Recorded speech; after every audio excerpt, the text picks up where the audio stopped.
Since 1967, Green Park Group has been Canada's most trusted builders. Green Park's legacy of consistency, quality, and service has not changed. Whether it's a single-family home or a condominium, Green Park has always understood that attention to detail and exceptional craftsmanship sets them apart. This is the root of the Green Park difference, which can be seen in every community and every condo built.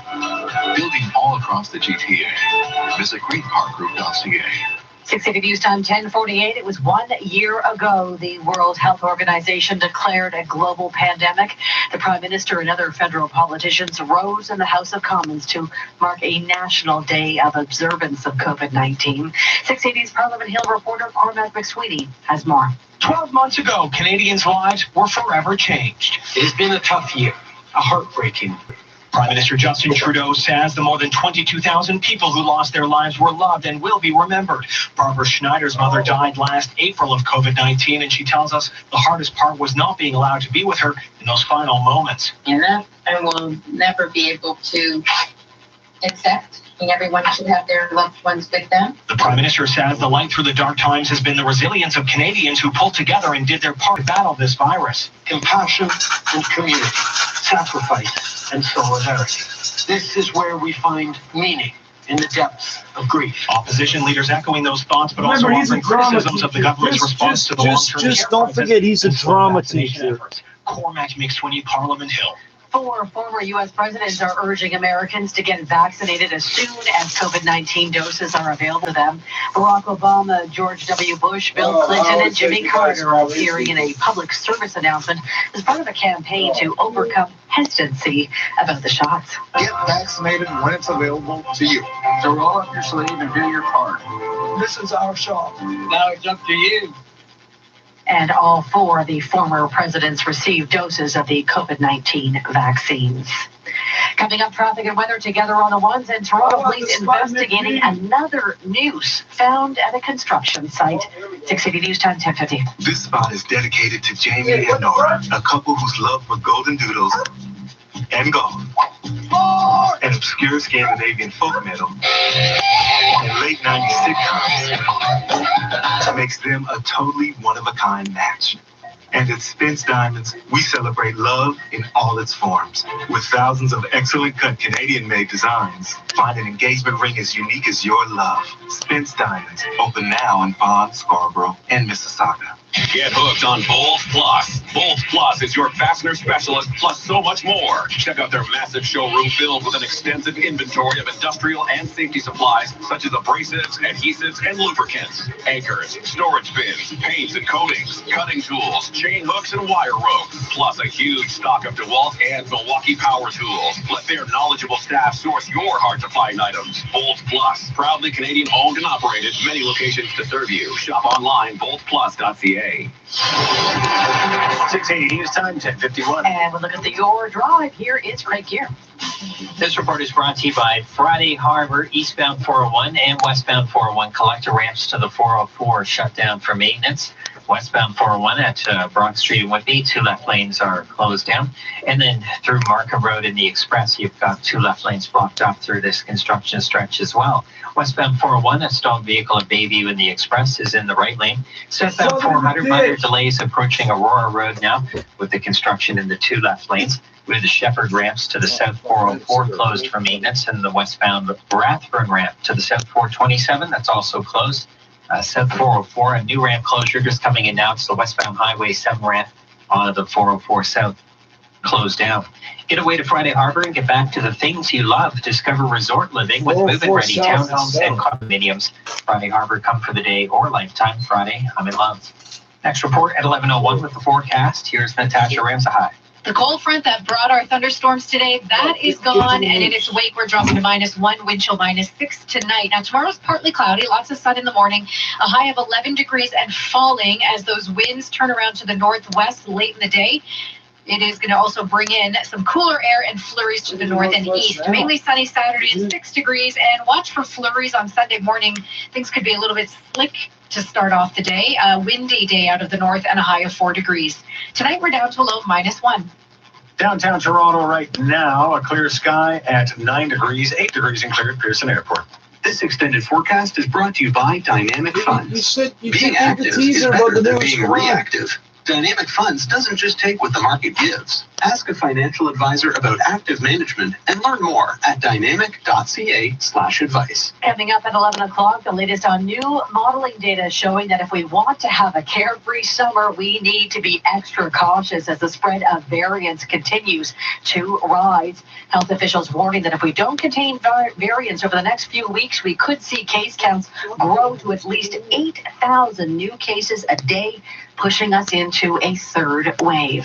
680 News Time, 10:54. Hey, it's Dean Bulls from Willow Nissan. Come visit us for a new Nissan in a safe environment. It's the Nissan's My Choice sales event. Lease a 2021 Nissan Sentra for $55 weekly for 60 months with zero down.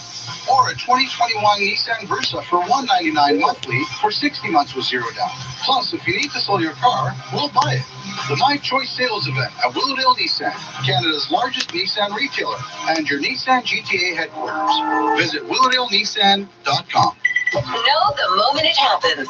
Subscribe to 680 News. Breaking news alerts. Powered by the Monitoring Center Home Security. Now partnered with Tag Dispatch. Visit 680news.com. Toronto police are investigating the discovery of a new set of construction site connected to the Eglinton Crosstown. Anne-Marie Akins with Metrolinx tells 680 News it was found at the Leaside site. This kind of deplorable racism will never be tolerated. And it's a vile act, and we all need to work together to make sure this kind of hate is not tolerated under any circumstances. It's the second time a noose has been found on a crosstown site. The first was last July, where Fairbank Station is being built near Dufferin and Eglinton. And also last year, 2 nooses were found on a job site at Michael Garron Hospital, and 1 each in Regent Park and downtown. A 39-year-old Toronto man is accused of causing more than $140,000 in damage in what police call a hate-motivated vandalism spree. Windows were smashed out at several businesses and a church in the Bathurst and Bloor Street area. Ives Hypoth Vargas faces 13 charges, including 9 counts of mischief and 4 counts of hate-motivated mischief. Coming up in 60 seconds, Richard Southern with the Business Report. 680 News Time, 10:55. 11 reasons to switch to Search Kings. 11 years helping Canadian businesses. Over 1,000 5-star Google reviews. Better Business Bureau A+ rating. No Google Ads setup fees. Transparent pricing. Flat rate management fees. Over 5,000 happy customers. No contracts. Winner of the Google Customer Satisfaction Award. One of the largest Google Premier partners in Canada. And Search Kings genuinely cares about your business. You want to stand out where your customers are online? Switch to Search Kings. Expectations. So you can only say that someone's had it worse, but it doesn't really do much, I don't think, for the person who's trying to deal with what they're trying to deal with. Ken, thank you very much for the story about the fellow in the Legion. I appreciate that very much. Charles, this is Sarah in St. Albert.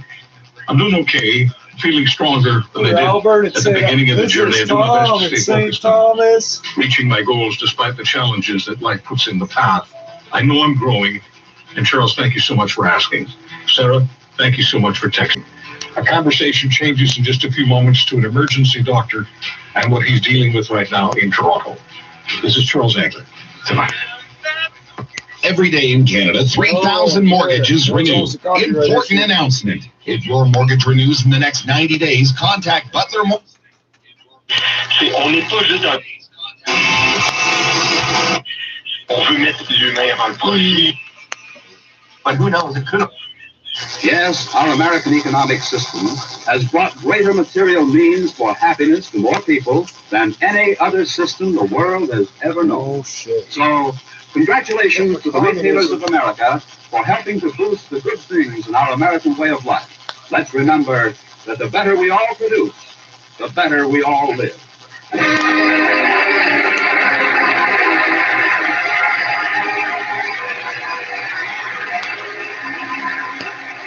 You have been listening to My Favorite Husband, starring Lucille Ball with Richard Denning, and based on characters created by Isabel Scott Rory.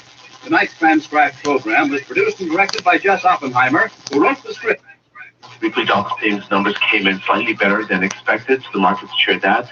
Certainly, and I think investors also kept an eye on the big stimulus bill which Biden signed into law today. So again, a lot of optimism on markets. GameStop broke its win streak. The stock fell $5 to close at $260 per share. AMC, though, was up 3.8%, $10.23.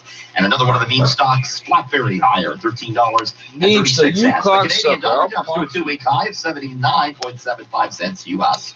Top stories are next on 680 News. Make the most out of every hour of sleep with Casper's supremely comfortable mattresses, sheets, and pillows. Setting yourself up for better rest has never been easier. Casper's Daylight Saving Sale is here, and you can save up to 15% on everything you need. Only Casper mattresses are made with up to 86 supportive gel pods to align your spine and eliminate aches and pains. Casper is also the official sleep partner of the Toronto Maple Leafs. Shop the Daylight Saving Sale and enjoy up to 15% of your bedroom essentials at Casper.ca. Exclusions may apply. See Casper.ca/promo for details in it. Will set up a maintenance program to minimize or eliminate unnecessary downtime. During these pandemic times, your elevator needs to operate efficiently. With 24/7 service, CEE Elevator has offered the best customer service in the business for over 40 years now. Get a free quote at 905-428-8300 or visit CEEElevator.com. Reopen your business to customers safely. Join the growing number of businesses turning to NanoNation, a disinfectant process that kills viruses on contact, including the COVID-19 virus. NanoNation is a Health Canada-approved, hospital-grade, persistent protection electrostatic process that is applied to all surfaces, including frequently touched and hard-to-reach areas, and is 99.9% effective. Our application of NanoNation's BioProtect solution coating is proven to last for up to 90 days. To have your location serviced, visit nanonationcanada.com. Don't just know the story. Understand it. This is This is Global News. I'm Randy Kilburn. Flags right across our country fluttering at half-staff, tributes pouring in for lost loved ones as Canada marks 1 year since COVID-19 was declared a global pandemic. The Prime Minister said in the House of Commons that March 11th, 2020 will always be marked by a before and an after. Conservative leader Aaron O'Toole listed the many ways in which Canadians have suffered over the past 12 months. U.S.-based vaccine maker Moderna says it's now started giving doses of a B.1.351 COVID-19 variant booster shot to 60 people. Phase 2 trials testing various combinations. They include 2 different sizes of doses of just the booster shot that's adjusted the original vaccine to account for the changes seen in that variant first identified in South Africa. U.S. President Joe Biden signed that $1.9 trillion COVID-19 relief bill into law on Thursday. The bill was passed without any support, though, from Republicans. Correspondent Mary Bruce says, many Americans are in favor of this bill. Not a single Republican, not one, was willing to join him on Capitol Hill in passing this bill. The White House was willing to take that risk because they feel that the American people are behind this bill. We know from the latest polling, 41% of Republicans, according to one poll out this week, do support this bill. This bill will give checks to Americans making $80,000 or less per year. It will also offer child tax credits and provide funding to reopen schools and vaccinate more Americans. A new report from the city of Los Angeles says its police department had deficiencies in its response to George Floyd protests last year. Say his name!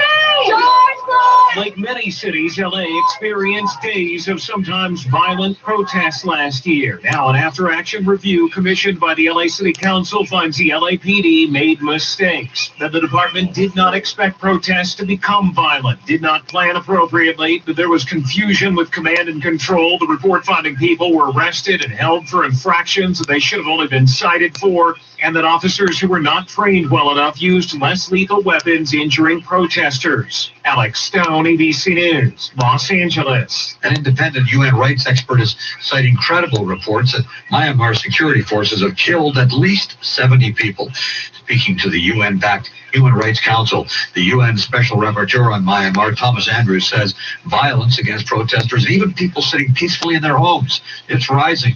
And the junta detains dozens, if not hundreds of people each and every day. It should come as little surprise that there is growing evidence that this same Myanmar military, led by the same senior leadership, is now engaging in crimes against humanity, including the acts of murder, enforced disappearance, persecution, torture, and imprisonment in violation of fundamental rules of international law. Myanmar's Foreign Ministry Permanent Secretary Chan Ai says authorities, quote, have been exercising utmost restraint in dealing with protests sparked by the military coup.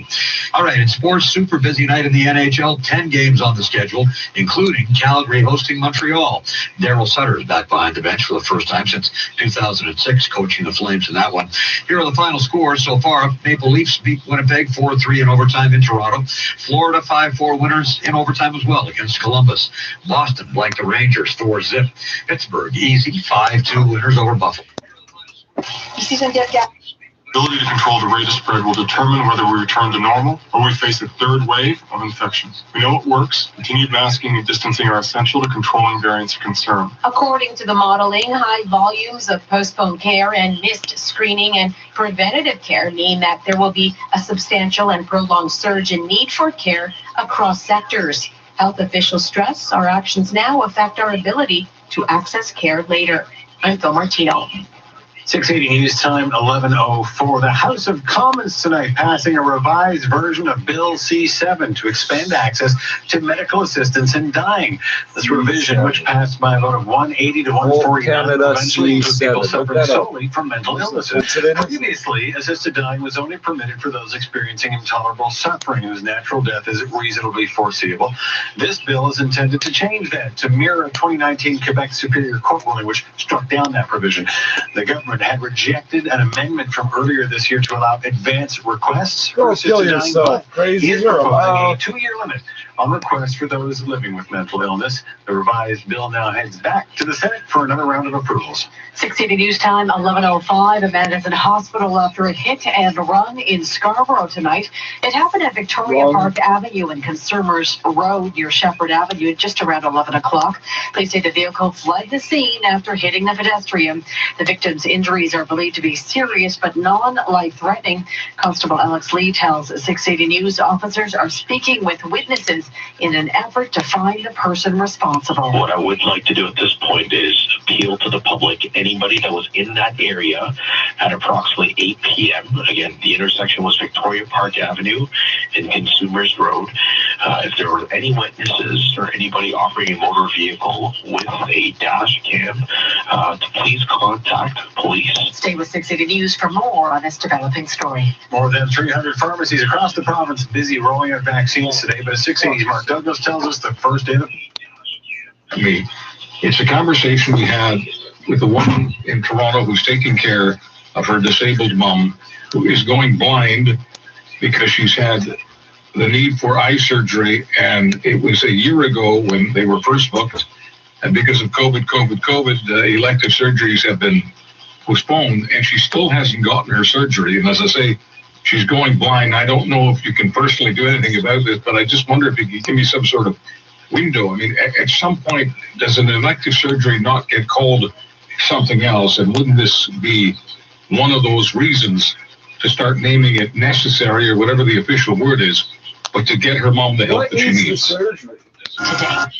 Aussi, on diffusera certains des messages vocaux que vous. Danforth, I'm Mark Douglas. If you're concerned about getting the AstraZeneca vaccine following reports in Europe of blood clots in some patients, the pharmaceutical giant wants to put your mind at ease. 680's Madam Fitzpatrick joins us with what you need to know. Iceland, Norway, Austria, and Denmark are some of the European countries that have suspended the use of AstraZeneca's COVID-19 vaccine. That's got you scared. As a precaution after a small number of reports regarding blood clots and those who have been trust the South Africans at all throughout any of this. Now, AstraZeneca Canada tells 680 News the vaccine doses in Canada are a different batch than the ones that were delivered to the 17 EU countries. Health Minister Christine Elliott says Canada doesn't have any plan to pause or discontinue the vaccine, but will be following the investigation across the pond. But we are continuing with our AstraZeneca inoculations, and we know that several million doses have already been administered around the world with no adverse effects. Health Canada says they are aware of the reports and says they are following the investigation from the European Medicines Agency, who says right now it's too early to tell if there is a link between blood clots and the vaccine. I'm Madison Fitzpatrick. These people think vitamin A is Ford is under fire accusing an Indigenous MPP of jumping the vaccine line. 680's Richard Southern is at the legislature. Indigenous MPP Sal Mamakawa was invited by the Sandy Lake First Nation to receive the vaccine on the 1st of March in order to promote awareness about the shot. Premier Fordo saying this towards Mamakawa during question period. Number flew in too to get his vaccine, so thank you for doing that. Kind of jumping the line as that we're pretty upset about that. Or going into the community that he doesn't belong. MPP Sal Mamakawa. We must secure the most ambitious policy. But actually, it's a lack of respect. Green Party leader Mike Schreiner. I think the Premier needs to apologize. I'm really sorry. I didn't think I would get emotional.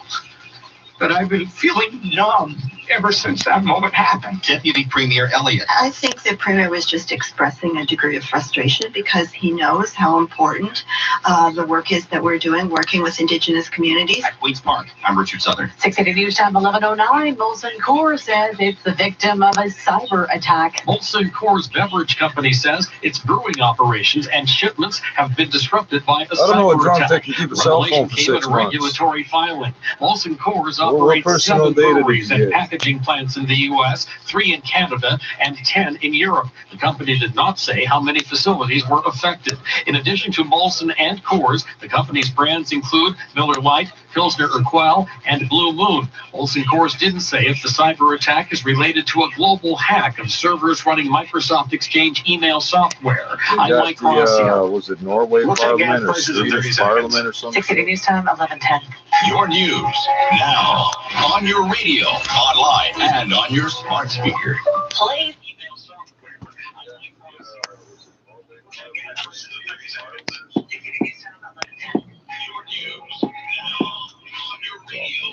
The fear is that somehow other hacking groups found out about these vulnerabilities. There are theories, for example, that perhaps Hafnium, when they realized that the jig was up and that Microsoft knew about these vulnerabilities and they knew that they were going to be patched, they maybe gifted these vulnerabilities to other hacking groups linked to the Chinese government. Obviously, that is being denied by the Chinese government, but that's the situation we're at. And it is, in some ways, yes, it's a global cybersecurity crisis. Now, that term 0 days, that sends chills through the cybersecurity world. But what is a 0-day vulnerability? And yeah, this is the thing that really scares people and keeps them up at night in the cybersecurity world. A 0-day refers to the number of days that you have to defend yourself from a vulnerability. So let's say a vulnerability was discovered and a patch, a fix was issued yesterday. That would be a day 1 vulnerability. If the patch is 10 days old, it would be a day 10 vulnerability. When it's a 0 day, it means you've got no time to prepare. It is out there now and you have to act fast. I like to think of it like, if you think about a castle, if you're trying to defend a castle, you know of the various attacks that you're going to face. You're going to face people trying to get you in the front door, so you put a moat in, or you're going to face people trying to get over the walls, so you put guards on the walls. A 0-day vulnerability is something you haven't even thought of. For example, someone has the ability to teleport inside your castle. That is very scary. Joe Wakefield, it does all sound very scary. It hasn't made the kind of headlines that some of these hacks have made. Why do you think that is? It might be down to the fact that you mentioned earlier that it's kind of mainly businesses that are being affected. Perhaps it's because, although we know the scale of it, 30,000 potential organisations affected, we don't really yet know and may never know what information has actually been taken. I mean, we've seen the SolarWinds hack recently, which did attract, I think, a lot more attention. Was that because it hit government agencies? It's difficult to really know what it is. I do wonder if everybody is just getting a little blasé about these attacks, because they do seem to be happening so often, including these state sponsors attacks, that perhaps there's just a sense of, oh, just another one. Joe Tidy, why should we be worried about this? Well, this has gone way beyond the likes of SolarWinds, which was espionage. That was linked to Russians, and it was about Russia trying to steal secrets from the US government and US companies. This is about small, medium-sized businesses around the world being hacked because these 0-day vulnerabilities are out there and they are not patching quick enough. I know, speaking to some people on the real coalface of this, I spoke to a couple of cybersecurity responders this week, and they are losing sleep over this. They are really struggling to contain what they're trying to understand as well. Part of the problem is they don't know which areas of their networks are being attacked. And one of the guys I spoke to said that he was working all throughout the night and he still couldn't work out which of the clients he has are potentially vulnerable. So he just turned off the internet for them and said, look, I need to go to sleep. I need to get some sleep because I can't cope with this. And we're seeing this all around the world. Well, Joe Tidy, I know you're working 24/7 on this. Try to get some sleep, though, in between your reports.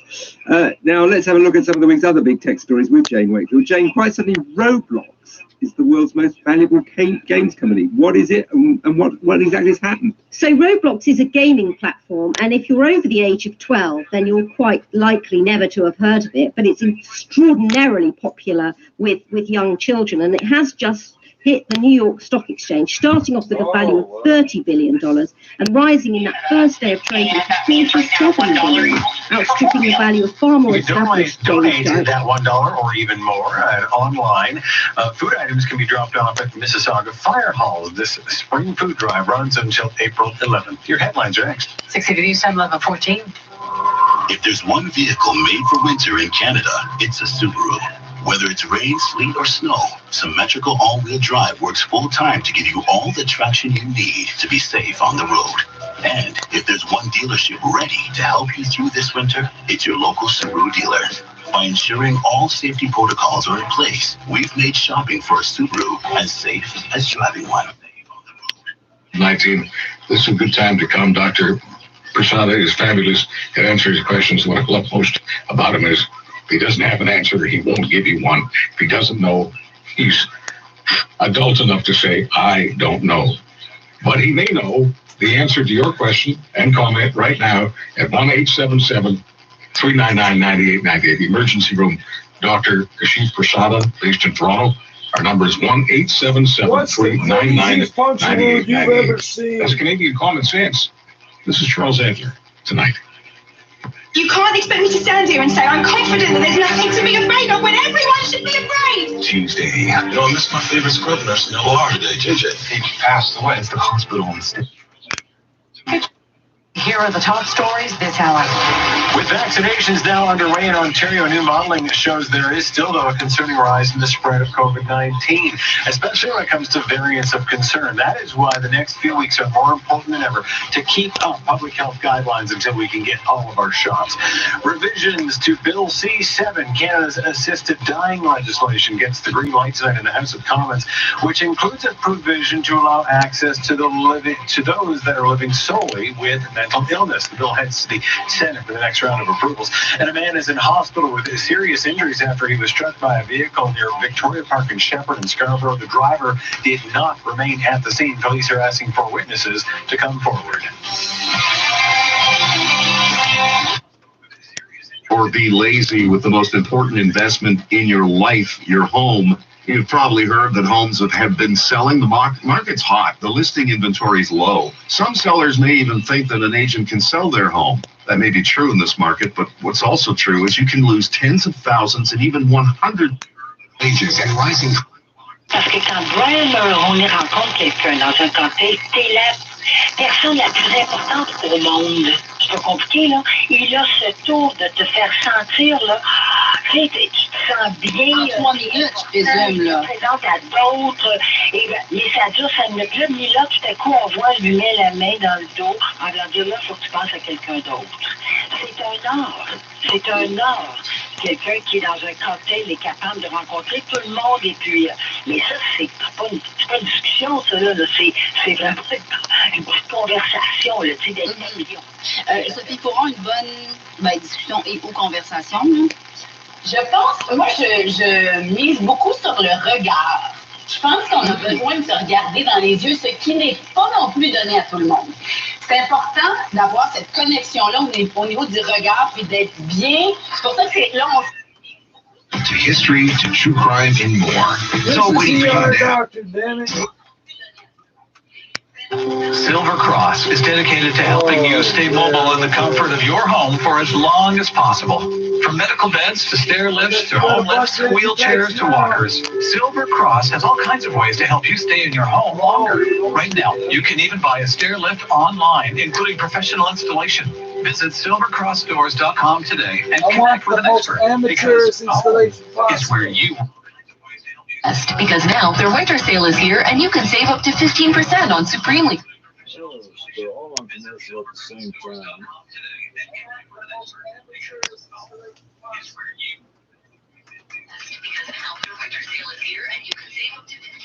It's one big prize after another. Homes, cottages, condos, and so much more. Over 80% sold. About the mortgage providers. We had a hard-to-approve mortgage, so we needed to turn to private lending. The team at the mortgage providers helped us get that GTA home of our dreams. The mortgage providers are able to search and locate the lowest rates and best terms available. With private lenders offering more flexibility, faster approval, and it's easier to qualify. Call the private fund specialist at 416-398-1323. That's 416-398-1323. Visit themortgageproviders.ca. License 10533. Changes made to your job due to COVID-19? New regulations in Ontario haven't suspended your rights. If your pay has been cut or you've been put on a temporary layoff, you can still take action. Get what you're owed. Go to employmentlawyer.com. Country. Granted prosecutors' request to add a third-degree murder charge against the former Minneapolis police officer charged in George Floyd's death.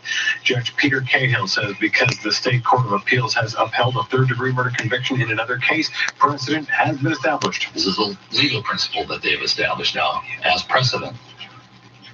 Then third degree may apply. Single acts directed at a single person fall within the gambit of murder in the third degree. Cahill added that I don't know what third degree means. What's his lesser included charge? Analog drug charges you don't have. You don't have entrapment laws in Canada. Forced out or growing amid allegations of inappropriate behavior. The New York State Assembly Speaker authorized an impeachment investigation. It may start the legislature down the path toward Governor Cuomo's eventual impeachment, but it also has a stalling effect while the State Attorney General's office investigates the governor's conduct. The outside lawyers tapped to lead the probe put up a website to take public tips and complaints about Cuomo, whose office said it referred the latest accusation to Albany police. An aide reportedly said Cuomo summoned her to the executive mansion late last year and groped her. Cuomo has said he never touched anyone inappropriately. Aaron Katursky, ABC News, New York. We'll check traffic and weather in 60 seconds. 60 News Time, 11:20. At jackpotcity.net, you can do amazing things with just one. That's why people get lung damage. All of the vaccines, including AstraZeneca, introduce your body to a part of the virus, the spike protein on the surface. So your body gets primed to recognize it, and it doesn't throw the heavy guns at the own body. So if you look at the studies, all of the vaccines, why would it ever do that? 99 to 100% prevent death and prevent ICU or hospital admission. So when they say it's less effective, you're with the AstraZeneca vaccine, about 20-30% of the time you might get a mild illness or you might get like flu-like illness, but you won't. Most importantly, you won't die and you won't end up in an ICU with it. So that's what they mean. The mRNA vaccines, like the Pfizer and Moderna vaccines, they will prevent even a mild infection 94% of the time. So they're more effective that way. But if you can get the AstraZeneca vaccine now, that means you're going to get it probably 2 months ahead of when you would get it to get the other vaccines, the way the rollout's happening. So that's 2 months less of a chance that you might pick up something. So there's something to weigh there. If it was my family member, I would say get whatever you can as early as possible. And likely there'll be a chance to get a booster with one of the mRNA vaccines, and there's more supply later on. It took a long time to boil. Mike, thank you very much.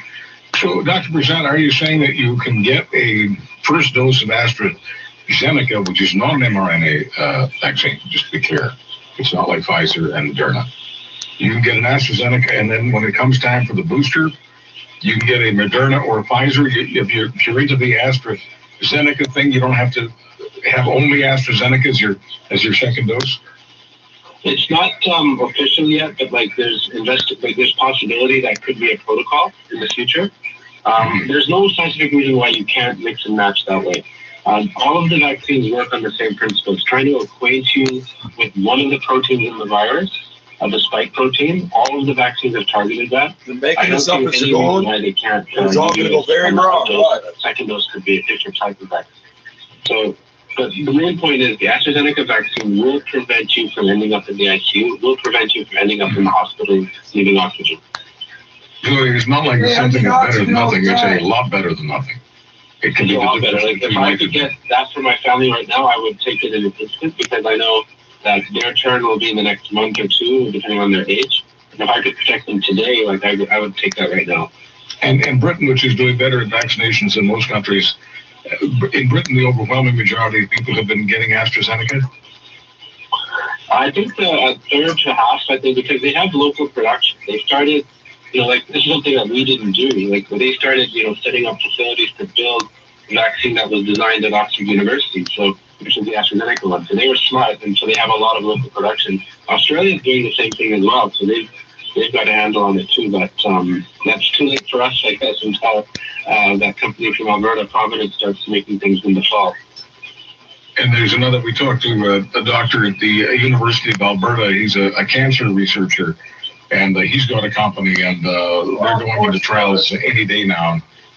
They're hoping, of course, to have the vaccine on the market for Canada and the world before the end of this year. So it's starting to happen in Canada, but we're way behind everyone else when it comes to manufacturing. No doubt about that. Look, the big story on AstraZeneca that came out early this morning was Denmark is saying no AstraZeneca for now. Norway and Italy followed. Other countries in Europe took a look and said, no, we don't think we have a problem here. Canadian health authorities say that we don't have a problem here. There are a handful of people who have died of blood clots who received AstraZeneca, and that's what they're looking into. What are you looking at, Doctor? So I saw that report today. The thing is, it's already been given to tens of millions of people. And if you take any group of that size, you're going to have some of them are going to have a bad day. Someone's going to get, God forbid, develop a condition, or someone's going to get hit by a truck. It's just numbers. Until the numbers show a trend, and we haven't seen that in the UK with the mass rollout of the AstraZeneca vaccine. Then, I'm not too worried about that. I'm going to wait and see what the data shows. But from what I've seen early on, it's not a concern right now. And just so everyone is clear, causation and correlation are on two different tracks. There could be a correlation here. We don't know whether the actual vaccines had anything at all to do with the blood clots. There are lots of reasons why people can get blood clots, and sometimes that blood clot is lethal. It just so happens that these are people who got the vaccine, and they're now checking out whether or not there's causation, whether or not there's a medical, physiological link between the vaccine and the outcome here. But we don't yet know that that's under investigation. Dr. Kashif Rashada, always appreciate the access and the wisdom. Thank you so much. Thank you so much. Dr. Kashif Rashada, emergency room doctor in Toronto. In just a few moments, we're going to talk to one of our techies. He's an expert at making techies sound like people who can speak common sense. By their employer. Now, severance offers are more deficient than ever at a time when Canadians are in desperate need of support. Before you accept any severance offer, find out what you are truly owed. Otherwise, you could be leaving tens of thousands of dollars on the table. Don't settle for what your employer wants to pay you. Get what the law says you should receive. Contact me at employmentlawyer.ca and discover why my employment law firm is the most positively reviewed firm in Canada. Contact employment lawyer Leor Samfiru today. Get the advice you need and the compensation you deserve. Visit employmentlawyer.ca. That's employmentlawyer.ca. This report, Richard Center. Good evening. New details on what a liberalization of gambling rules here in Ontario could look like. Ford government is already to open up the gambling market to third-party online entities, and the government now out with a discussion paper on this. It shows novelty betting, single sport wagers, and even something called international liquidity pools could be on the way. So novelty sport betting is when you bet on non-sporting events like the outcome of the Oscars or elections or the gender of the next royal baby. That could be allowed in Ontario, according to this consultation paper. Also up for consideration, pool player liquidity, which is when players in different countries play poker together or compete for a combined jackpot. Foreign government also wants to allow single sport wagering. That has to be allowed by the federal government, but a bill to do that is progressing. What about all the money laundering of the fentanyl money with the foreign owner's tax and all that shit, BC? How come we're not talking about it? Oh, because it's Ontario. It's not our problem. Today, investors were betting on the money out of and they got it. The gas acts closed at a record, up 100. But we're not going to come up with a foreign owner's tax. We're just going to legalize gambling. Here we go. The best performer up 40% to $5.07 after American Tobacco, a subsidiary of that tobacco company, took a stake in the Canadian pot producer. The Dow up 188 points, a record 32,485. S&P up 1% at a record. The Nasdaq gained 329 points. GameStop a little bit lower today, down $5, $260. AMC moved higher after the U.S. theater chain reported better than expected earnings last night. It was up 3.8% to $10.23. BlackBerry higher at $13.36. Bitcoin higher, 57,600 US. And the Canadian dollar up to 79.79 cents US. The top stories are next on 680 News. It's the Jeep No Limit Sales Event, where you can enjoy big discounts on the original SUV. A/Canada. Nothing says I love you like the perfect engagement ring. Nothing. What about I emptied the dishwasher? Oh, sure. Or there was a sale on those chips you like, so I bought 2 bags just because it's Wednesday. Yes, of course. Wait, Or you can have the good side of the couch for movie night. which one's the good side? Who's this guy? I thought this guy was working at the diamond store. Even though you swore you didn't want any. So are you saying if I do those things, then I don't need to get you an engagement ring? Oh no, you definitely still do. Looking for the perfect way to say I love you? At Spence Diamonds, you'll find over 2,500 uniquely designed Canadian-made engagement rings to choose from. Now available with no interest financing. Because giving up the good side of the couch is love, but a diamond takes it up a notch. Spence Diamonds, open now in Vaughan, Scarborough, and Mississauga. That's the sound of Tim Hortons Roll Up to Win, because this year, every roll wins. So you could win coffee, or donuts, or a Fairmont Hotel getaway, or an all-new Volkswagen Taos. Play today on the Tim Hortons app. No purchase necessary, ends April 4th. Terms apply. Visit rolluptowin.ca for full contest details.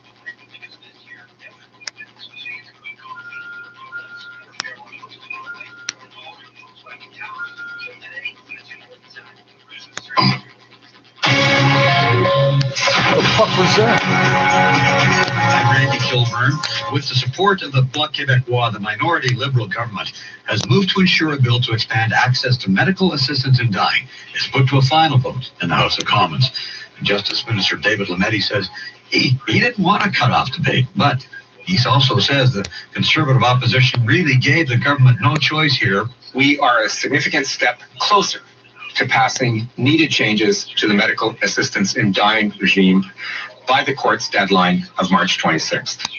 I'm not a fan of closure, but in the face of obstructionist tactics by the Conservatives, we have to do what is right for Canadians. Bill has been stuck at its next to last hurdle for several weeks as Conservatives repeatedly talked out the clock or refused evening sittings of the Commons to finish dealing with it. Our country marking a National Day of Observance, so the first anniversary of COVID-19 being declared a pandemic. It's been a tough year. Prime Minister Justin Trudeau says the last 12 months have not been easy, but he says if there is anything positive to take from it, it is that the country came together to push back against the spread of the illness. It has been a year that we have faced together, and that is something we must never forget. NDP leader Jagmeet Singh focused on seniors in his address to the House of Commons, lamenting that many in long-term care paid the ultimate price. And it is a national shame that that's the case. Since the pandemic began, 2.6 million people around the world have died due to COVID-19, with more than 22,000 of them in Canada. Terry Pedro, the Canadian Press, Ottawa. And Prince William says his family definitely not racist. He is the first British royal to speak out about accusations of bigotry made by Prince Harry and Meghan Markle. Bigotry? I thought it was racism.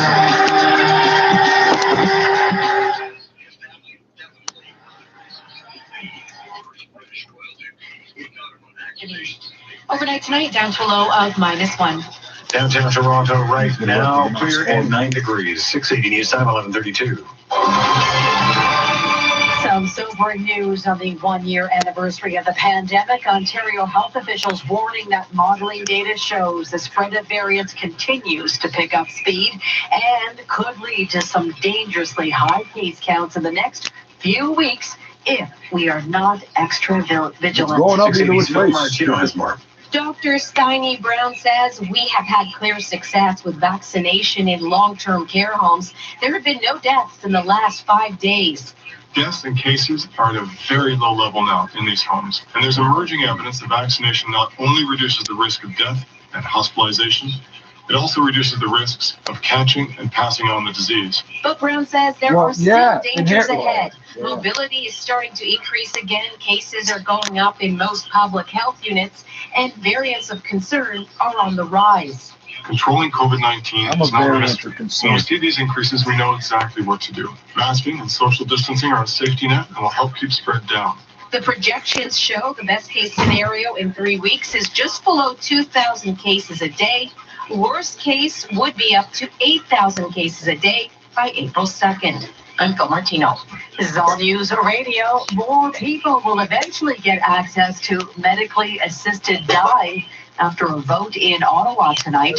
Jerry Smith of the Canadian Press reports. The House of Commons has approved a revised bill to expand access to medical assistance in dying, eventually including people suffering solely from mental illness. The revised version of Bill C-7 passed by a vote of 180 to 149, supported by most Liberal and Bloc Québécois MPs, with Conservative, NDP, and 2 of 3 Green MPs opposed. From the Canadian Press, I'm Jerry Smith. The province launched its pharmacy program today, rolling out vaccines for people between 60 and 64. But at 680's Mark Douglas reports there was quite a lot of confusion on the first day. Plenty of stories about problems about getting this vaccine, but bottom line, people in this lineup are grateful to be here getting their first dose of AstraZeneca. It's amazing. I didn't think there'd be an opportunity. No, there's no appointment. It's walk-in. I am super happy to be in line to get my COVID shot. It was a steady lineup all day outside this Shoppers Drug Mart on the Danforth near Coxwell, but this location ran out of its vaccine supply around 3 o'clock in the afternoon. One woman in line tells me she only turned 64 a couple of months ago and was turned away by a different pharmacy because of confusion about her age and the regulations.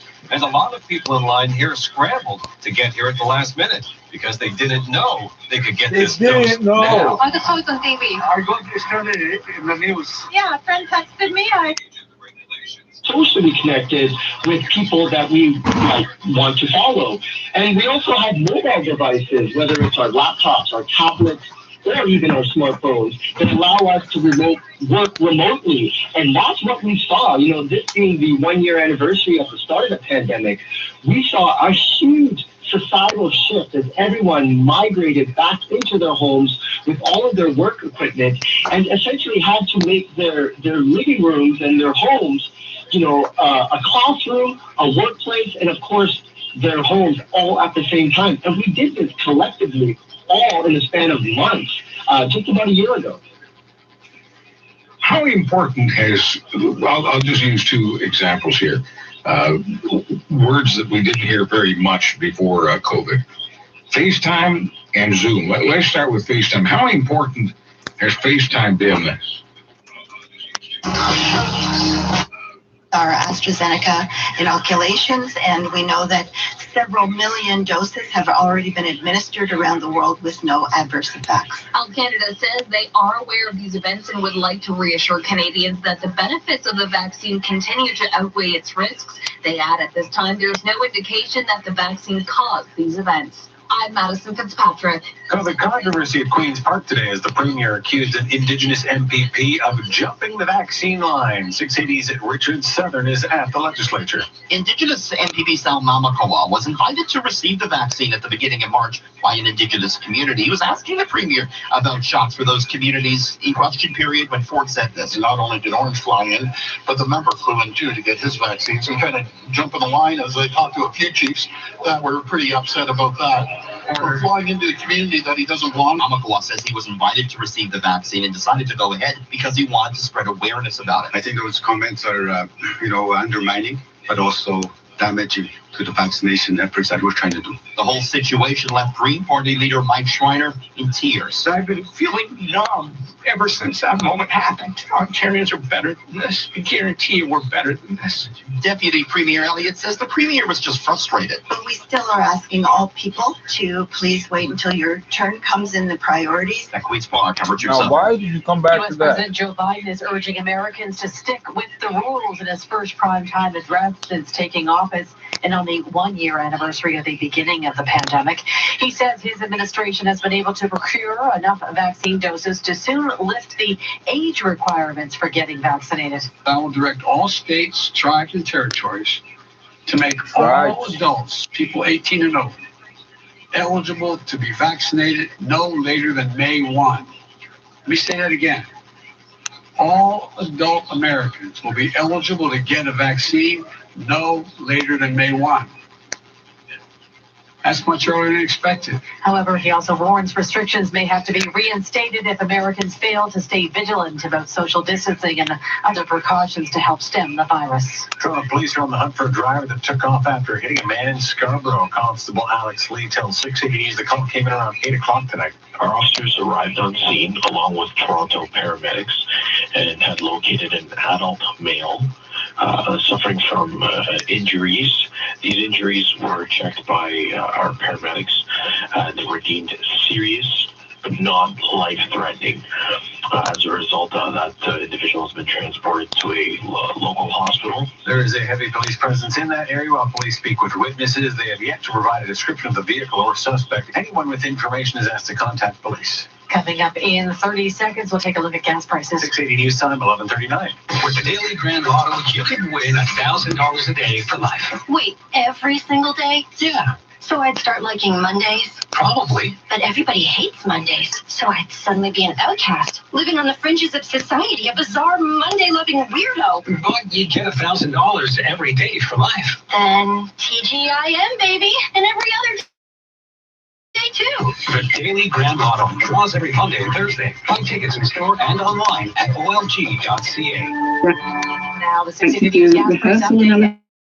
For October to do, and I think there's a lot of really interesting to interact and help to, traffic report and look at the and then the OSIRIS-REx mission, which has gone to visit asteroid Bennu, that's coming back in 2023, and the indications are, yes, as you say, that material might be very similar as well.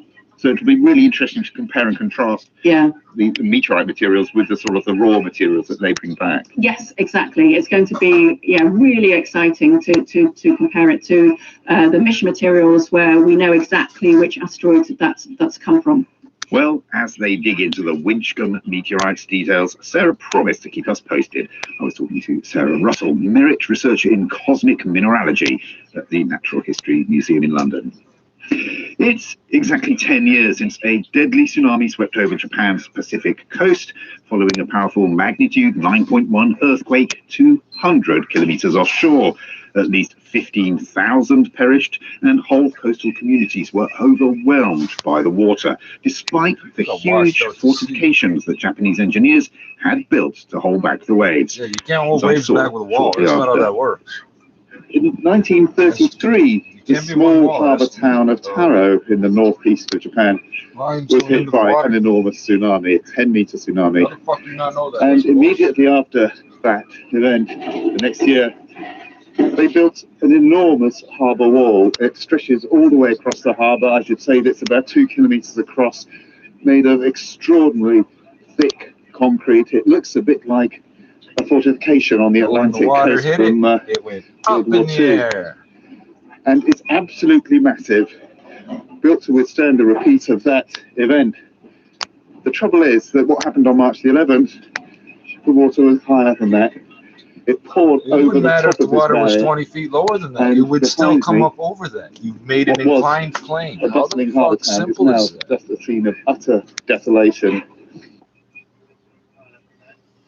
It's an inclined. It's the most important financial decision of your life. And we want to help you make it, no matter what your finances are like. Northwood Mortgage, 416-969-8130. Or visit us online at northwoodmortgage.com. License 10349. The results are in, and the Automobile Journalists Association of Canada chose the redefined, redesigned Nissan Rogue for best mid-size utility vehicle in Canada for 2021. And now, during the My Choice sales event, you can choose your own bonus for incredible. My own bonus. I want the car for free. How's that for bonus? At the agenda. Unfortunately, none of them will be met or achieved at the end of the year. Only few elements will be achieved. These early lockdowns, clearly stories about nature have rebounded, and the truth that lockdown and economic crisis have reduced capacity of government to continue to conserve conservation measures. And we've seen management of forest, wildlife, policy, fisheries have suffered. Over 1.6 million people have lost their jobs. And nature is a shock observer. And this, of course, will not guarantee. On that, can I, because we only have very little time, it's a shock absorber, Director of the United Nations Environment Program, Inge, to leading the International Union for Conservation of Nature, leading the United Nations Environment Program. You have watched so many stories of both failure and successes, and that image that Elizabeth just gave us of the shock absorber. What do some of the successes teach us, and what is the role of different actors also? Because we always look to governments only, but it's also local governments, actors, indigenous peoples, local communities, scientists. Where do you think will some of the best solutions, if there are solutions for this dilemma, emerge from? Oh, there are solutions, all right. First of all, we need to do more. We need to scale up what we're already doing. And I want to acknowledge that many countries are doing something really quite great. Many communities are doing something very great. So conservation works, protection works, integration of nature into cities and infrastructure and agriculture works.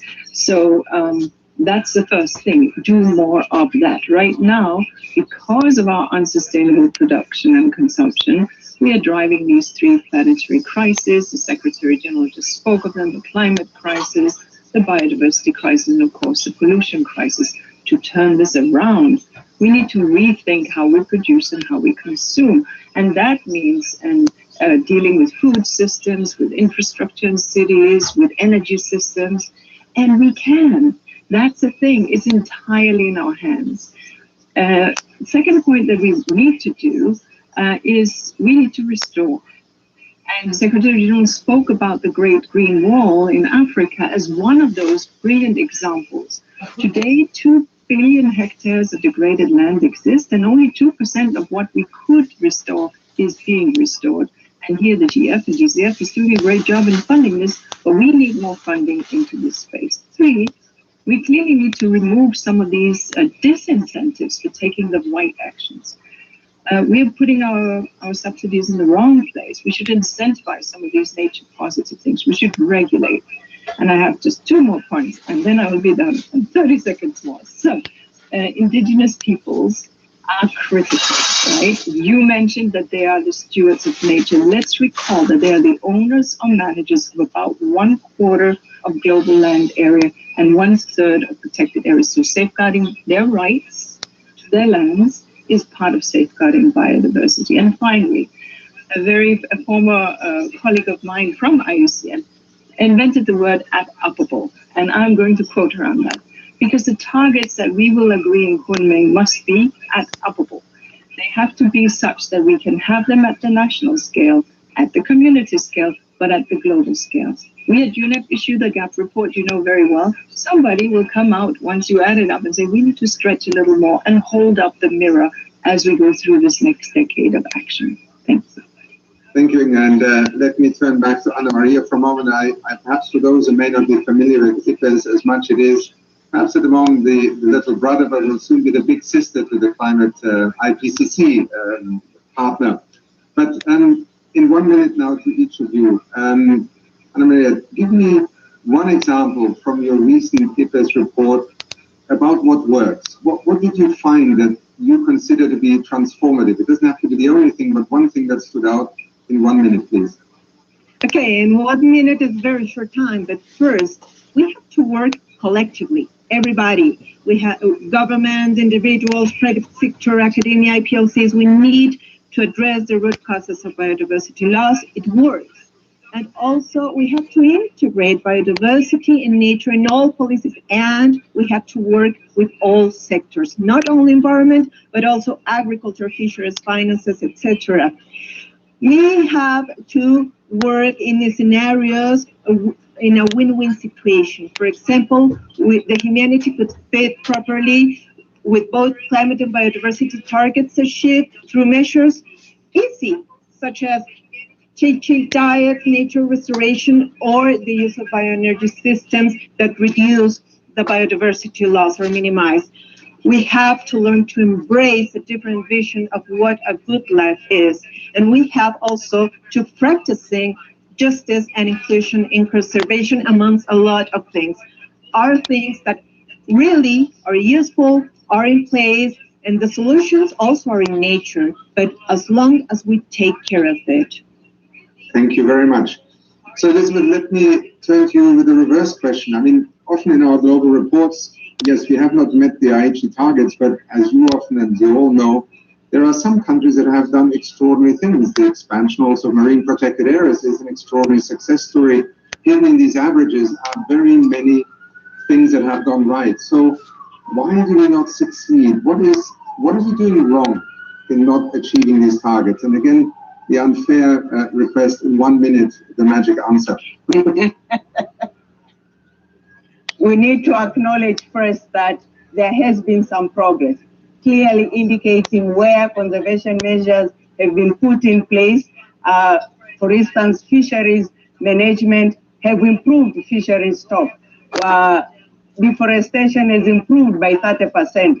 Even species have improved. So without these measures, we would have been even in a more worse situation.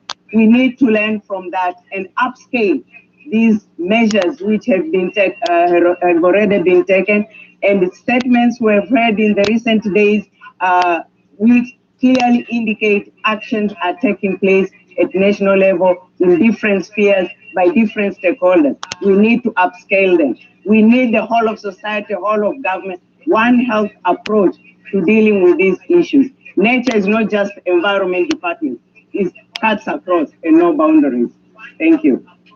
Well, maybe one could use that even in the sense that nature is not just an environment department, it is in fact the foundation on which everything else operates. And to you, Inga, a last question. So a healthy planet, biodiversity, vital, we all feel it, we all can sense it, and yet the world has so many other problems. Often we have argued, and there is this prejudice that developing countries have other priorities, they cannot invest in it.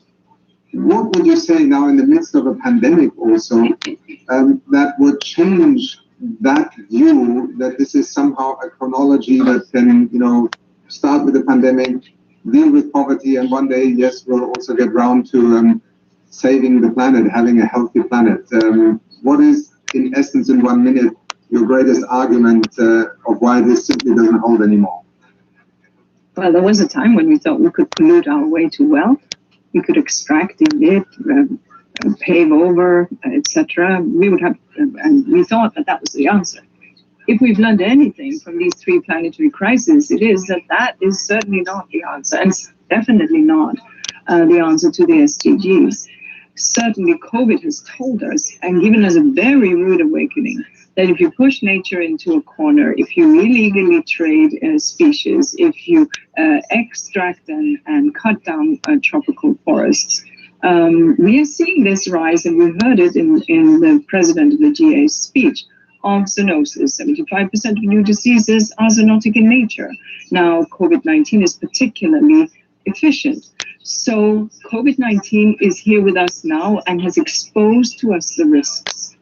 But climate change is a lot worse. Biodiversity loss is a lot worse. So let's understand that the monies that we are now putting into our economies, that has to come with green strings attached, because that will enable us to recast, reset our development path and thereby reach the SDGs and thereby stabilize planet biodiversity and our waste crisis. I think I did it in 1 second, in 1 minute. You have been wonderful. I do apologize. This is an event where so many leaders will speak, in fact, a record number today, and that is why we were, so to speak, the warm-up act. And I just want to end by thanking Anna Maria, Elizabeth, Inga. Mr. President, today is a day that hopefully marks a turning point, yet another one that we need so urgently. And it is a reminder of quite how long we have delayed acting on something that is a silent crisis of extinction. But two images often summarize for me how it is actually something that unifies us. Pollination, something we have taken for granted for millennia. The image that I have seen of trucks of bees being driven to fields in California in order to provide farmers with pollination services, and people in China in a remote area having to carry pollen by hand and then apply it with a paintbrush to plants in order to provide pollination. We are destroying the very fabric of our planet, but we're also destroying the very functionality of what we just need in order to survive. And I think it is particularly in the United Nations that we also must overcome the sense that there is a separate set of interests between developed and developing countries, including also the misperception that developing nations are not investing and are not leading on conservation of biodiversity. There are many countries on the African continent who today have dedicated more of their national land area already to conservation-led management of land than in many other parts of the world. And I could give you many other examples. It is time that we unite, and it is also through the Leaders' Pledge for Nature that we saw launched just 24 hours ago, that I think we are coming to a point in history and in time where action on biodiversity is part of everything we try to do, part of the Agenda 2030 and the Sustainable Development Goals. With that, Mr. President, thank you for providing us with this space, and I hand back to you with appreciation from all of us. Thank you. Thank you. Heads of state and government, ministers, excellencies, I thank the administrator of the United Nations Development Programme, as well as the presenters for their participation and their contributions to our very interesting discussion. The Assembly is honoured to now hear a pre-recorded statement by His Royal Highness the Prince of Wales, Prince Charles. Please play the video.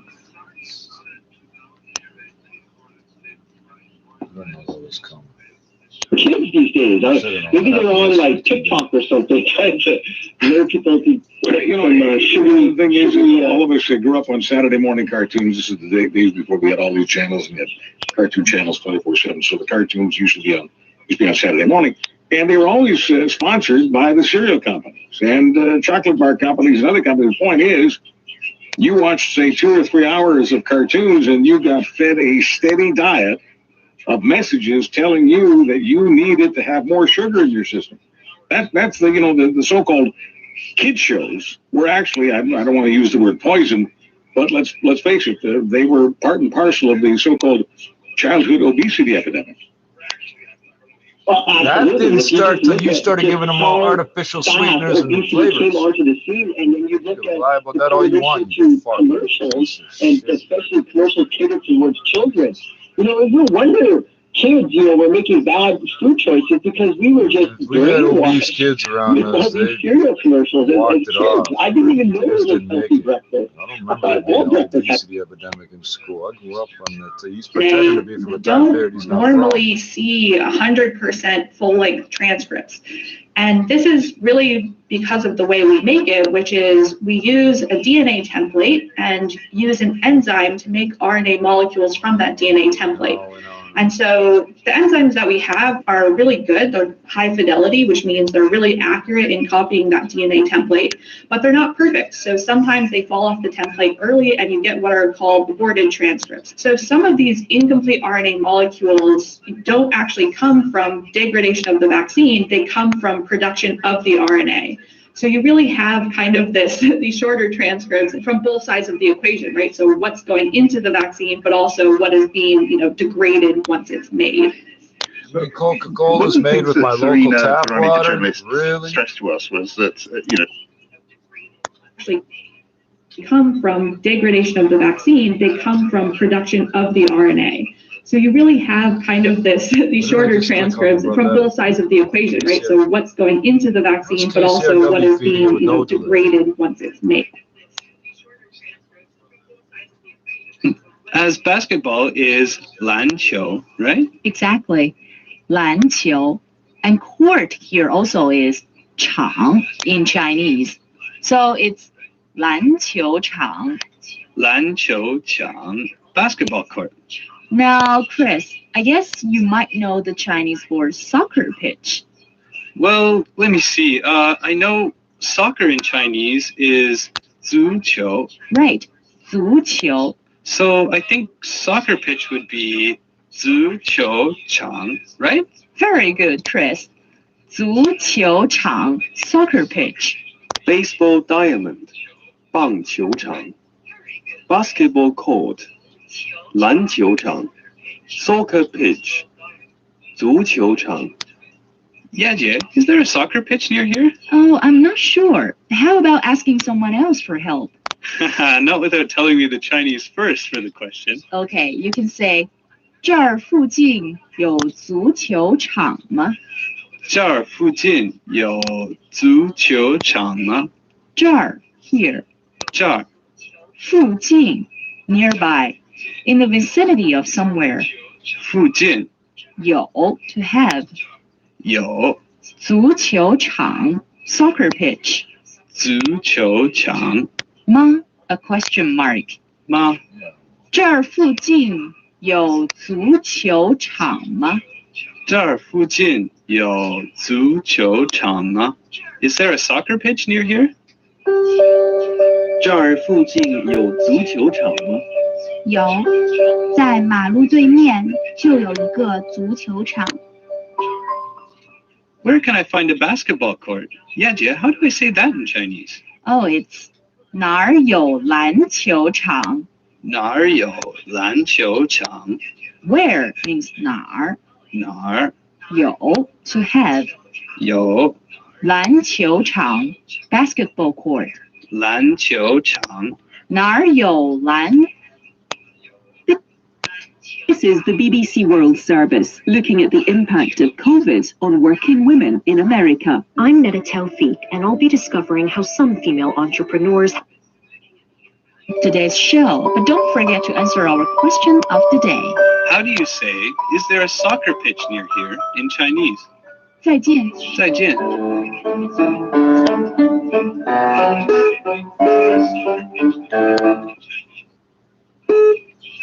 Service.com is Health Check with Claudia Hammond. There are tales of people with long COVID finding their symptoms disappear after they've had the vaccine. For others, it's making no difference. We ask what might be going on here. Is it possible that for some at least, the vaccine is a cure? This is the BBC World Service, the world's radio station. That's absolutely not what I want to hear. Videos, photos, and text tutorials on expressions in Chinese. Tell us about Myanmar. And welcome to Newsday on the BBC World Service with Paula Rochereau and James Cobnell. President Biden addresses America in prime time. We'll hear how his plans to overcome the pandemic have been received. We speak to a doctor in Manaus in Brazil who describes the strain so many health workers are feeling with the high number of COVID-19 cases there in a country with the second highest death toll. Information brought to you every weekday. Now here's your host, Shane Begum-Matthew, on this Friday, March 12, 2021. You're listening to the Beijing Hour, live from the Chinese capital. On today's program, the Chinese premier says business vitality is high on the agenda of China's reforms. The Chinese government's reaffirmed its commitment to cover nearly a quarter of the country in forests. We look at the significance and possible impacts of the $1.9 trillion COVID relief package in the United States. In business, a Chinese company behind a popular selfie app has invested millions in cryptocurrency. In sports, delayed play in the AFC Champions League. In culture and entertainment, a Chinese comedy continues its box office domination. Now today's top stories. The Chinese premier says business vitality is high on the country's agenda for reforms. Li Keqiang says the country will continue to keep its policies well aligned with the needs of markets and further streamline government administration to better help companies survive and thrive. And for more on the Chinese premier's statements after the closing of the annual session of China's top legislature, we spoke to Harvey Zoden, a senior fellow with the Center for China and Globalization.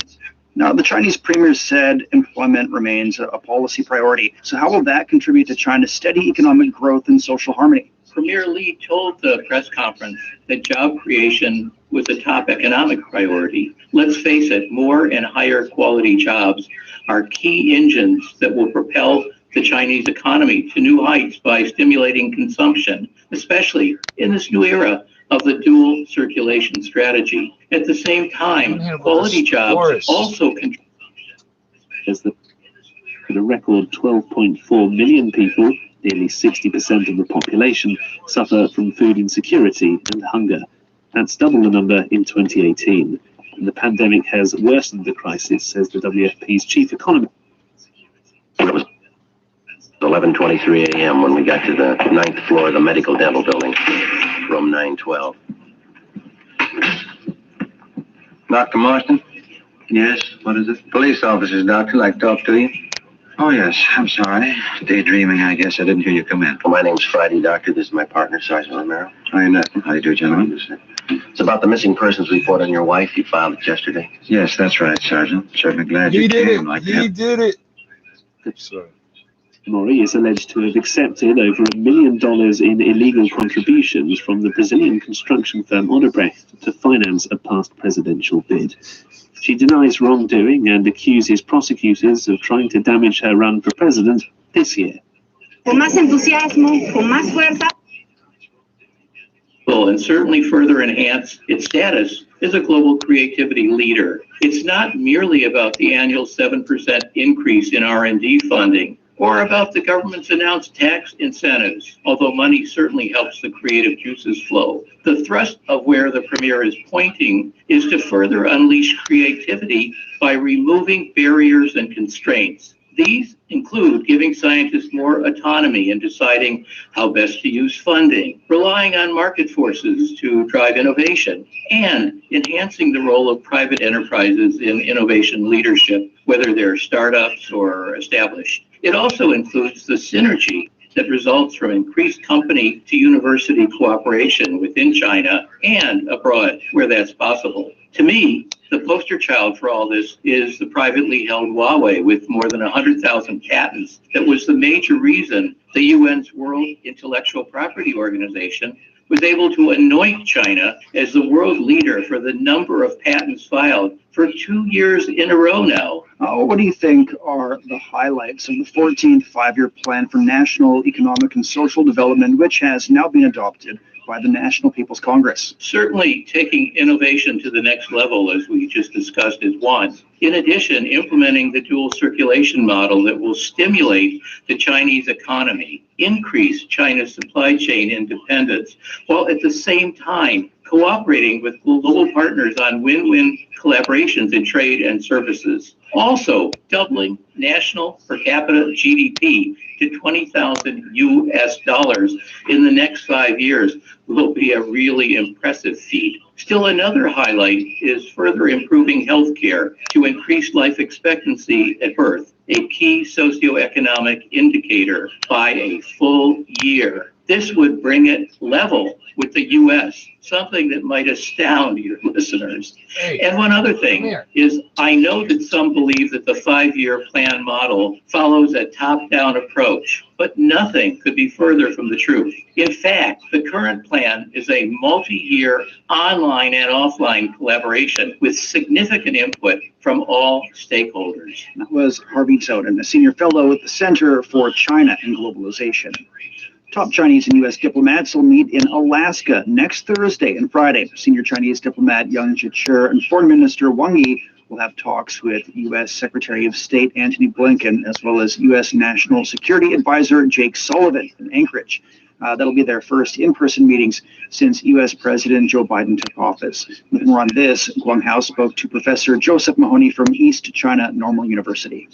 What's the significance of the first meeting between senior Chinese and U.S. officials since U.S. President Joe Biden took office? The undeniable significance is that it's the first high-level in-person meeting between American and Chinese officials in the Biden era, and the first since China-U.S. relations more or less collapsed during the latter part of the Trump administration. Although we should keep expectations modest, it's not unreasonable to hope that this meeting offers a starting point for a soft reset in bilateral relations in the coming months. With Biden's massive economic stimulus through Congress and his cabinet nominations largely through the Senate, with China emerging from the Chinese New Year and the two sessions, the meeting is well timed, coming when both sides can look internationally a bit more and ignore domestic pressures and critics who will discourage constructive relations of any form. This is especially true for Biden, who will continue to face a number of aggressive China hawks on his left and right in the United States. How the two sides identify priority of cooperation while trying to manage their difference? I suspect there are some pretty clear-cut things that each side wants and needs from the other, and these include certain red lines.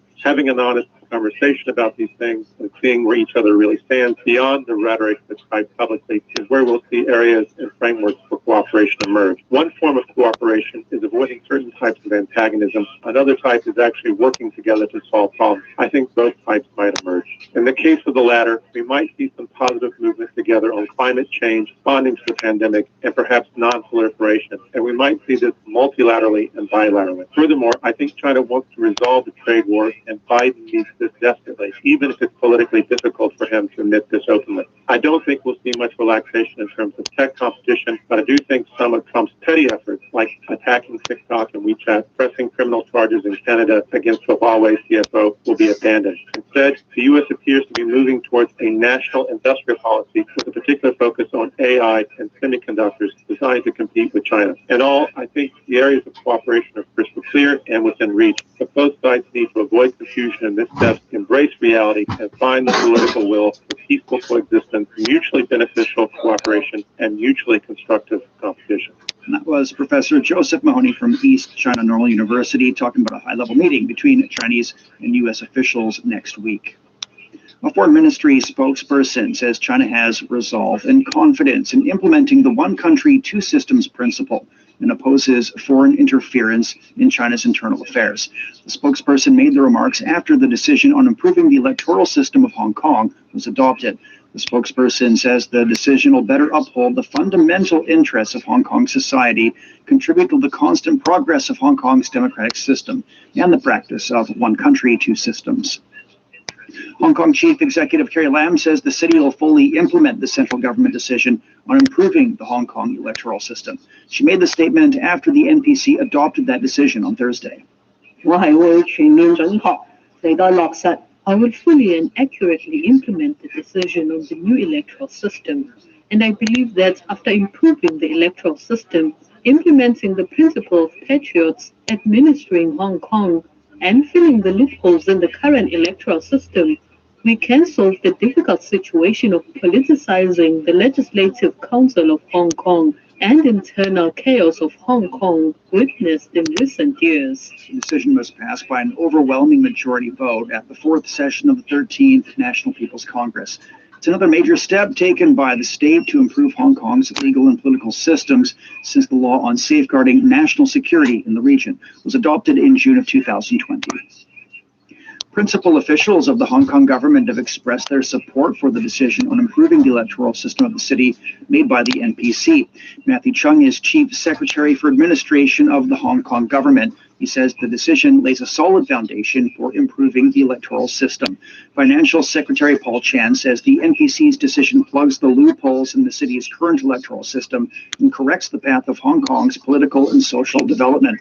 Teresa Chung, Secretary for Justice in Hong Kong, and she says the Department of Justice is committed to rendering full support of the Hong Kong government in amending local legislation and making arrangements for many elections in the coming 12 months with a view to implementing the NPC decision on improving Hong Kong's electoral system. Coming up, expanding China's forest lands. How to better utilize the stadiums after the Beijing 2022 Winter Olympics topped the agenda when political advisors met in Beijing for the annual two sessions, or Lianghui. One key aspect is how to nurture people's interest in snow sports. And I usually go snowboarding on weekends in Chongli, Hebei province. And I've been seeing so many people around me to started to invest on winter sports.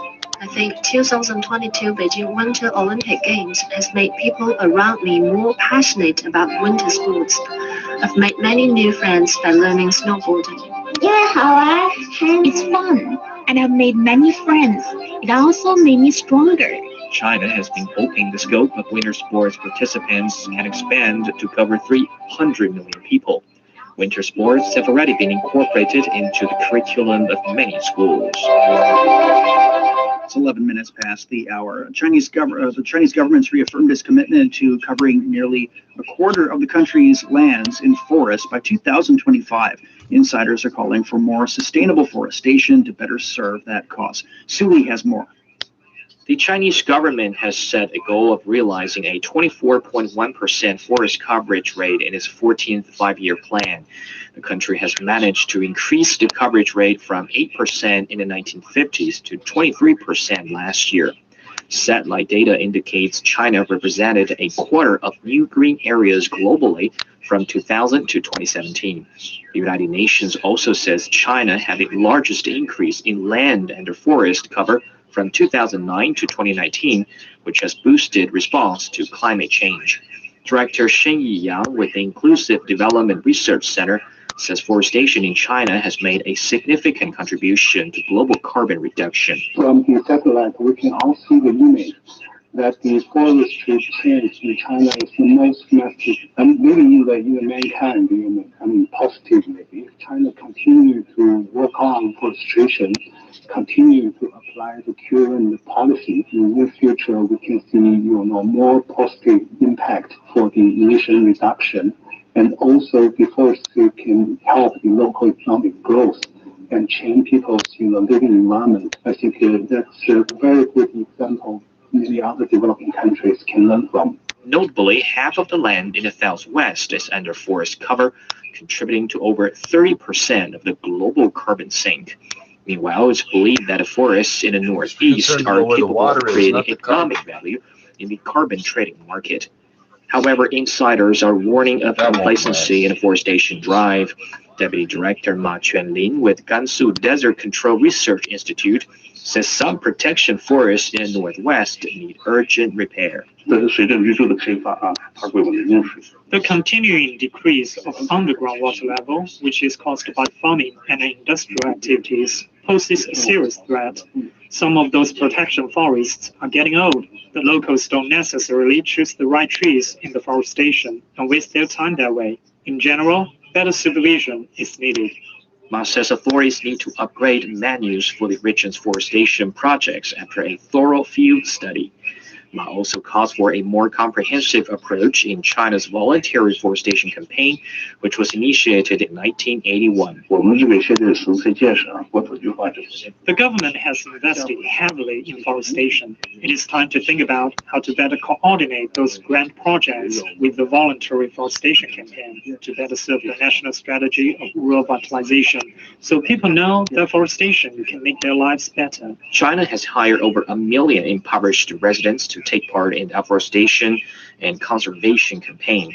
Its policymakers believe forests are critical to realizing carbon neutrality by the year 2060. For the Beijing Hour, I'm Sui. Over the past few decades, protecting the global environment's emerged as one of the top priorities around the world.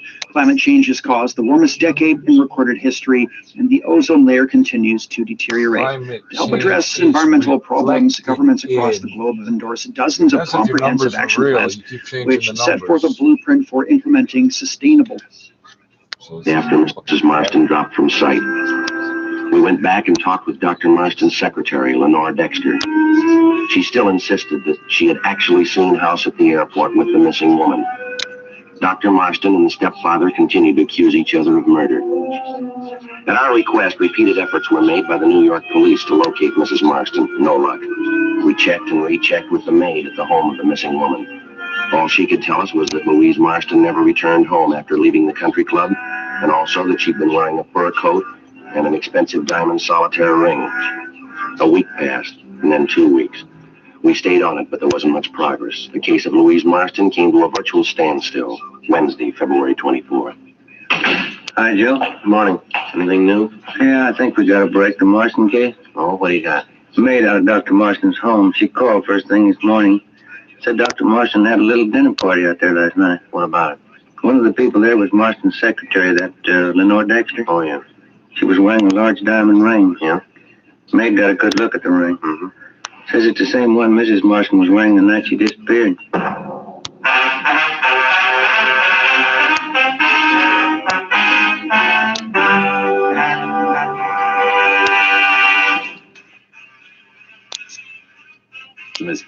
Money trapped as it suspended its service last night. Elsewhere, Sergio Garcia leads the Players' Championship golf.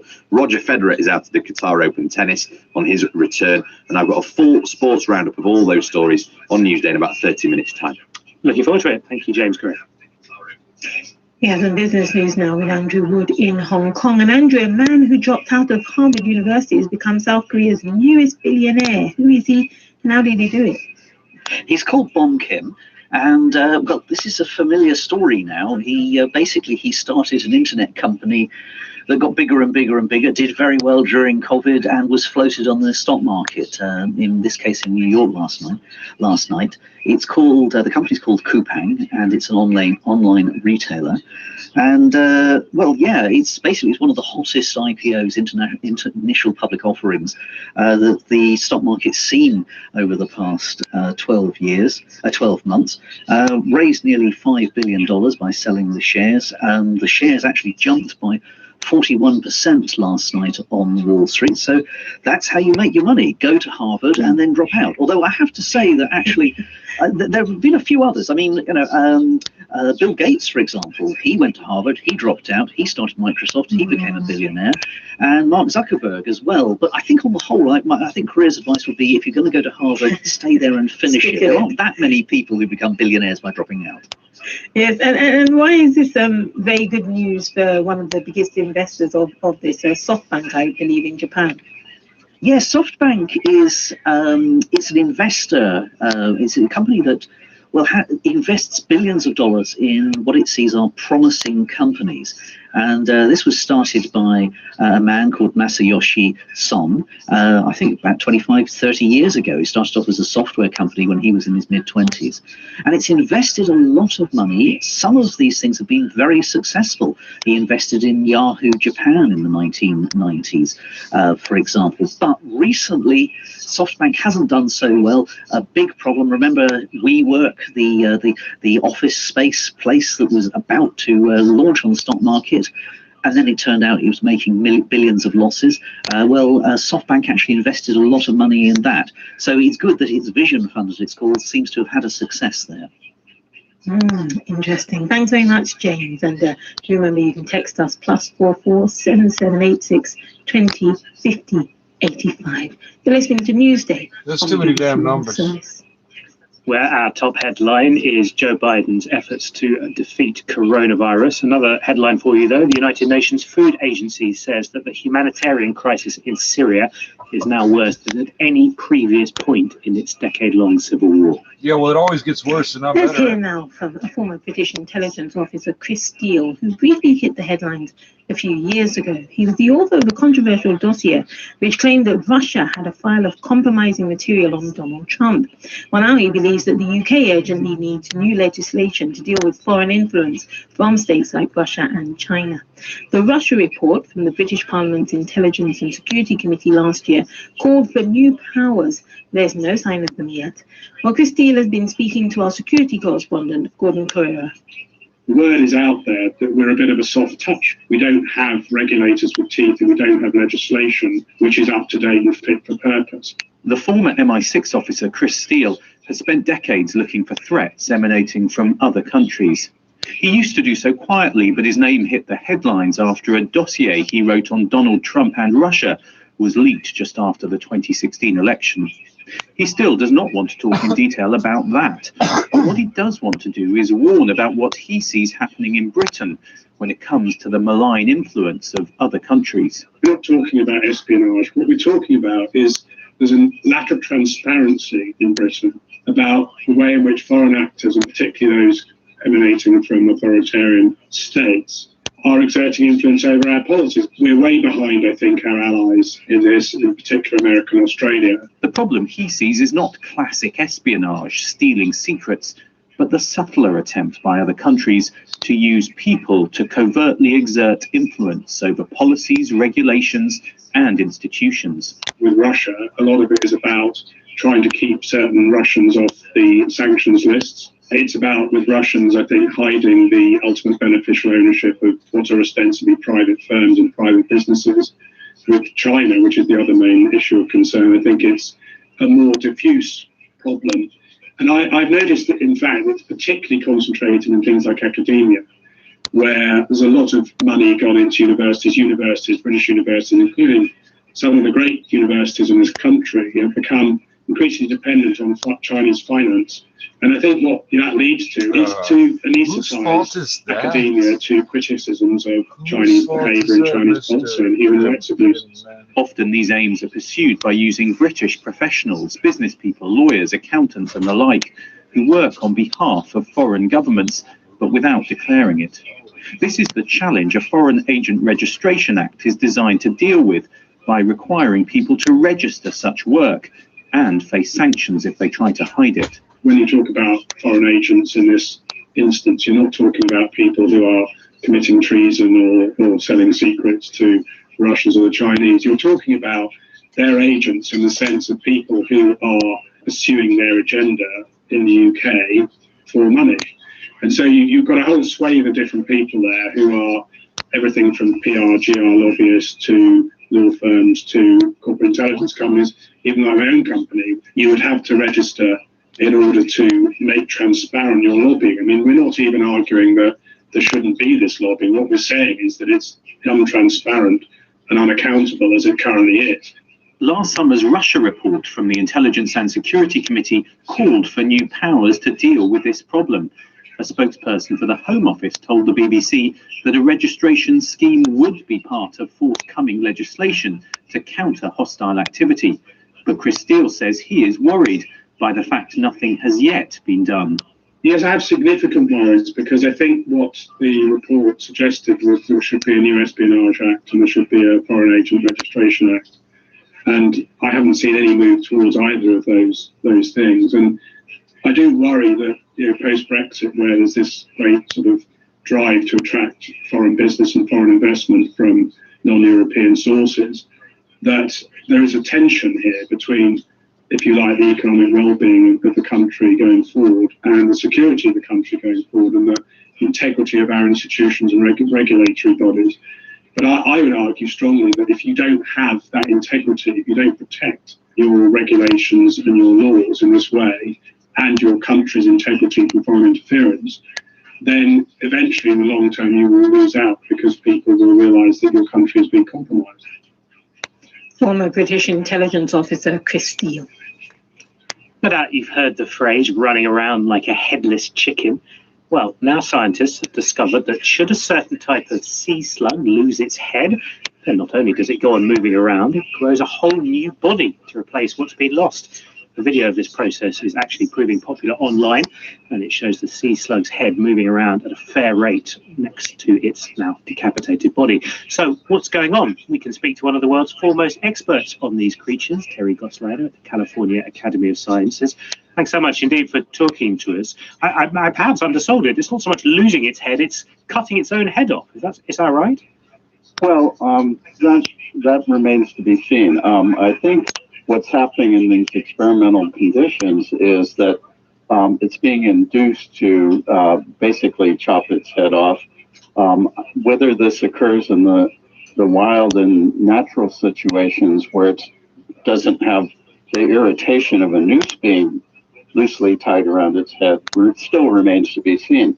But what I think is most impressive is that they have remarkable powers of regeneration. So it'll survive. Yeah, talk to us about that. What exactly happens then? So the head leaves the body, then what next? Well, then it starts to grow a new body from the head end backwards, and usually the first thing that develops is the heart so that it can circulate nutrients throughout the developing body, and basically the hind end that's left behind doesn't regenerate.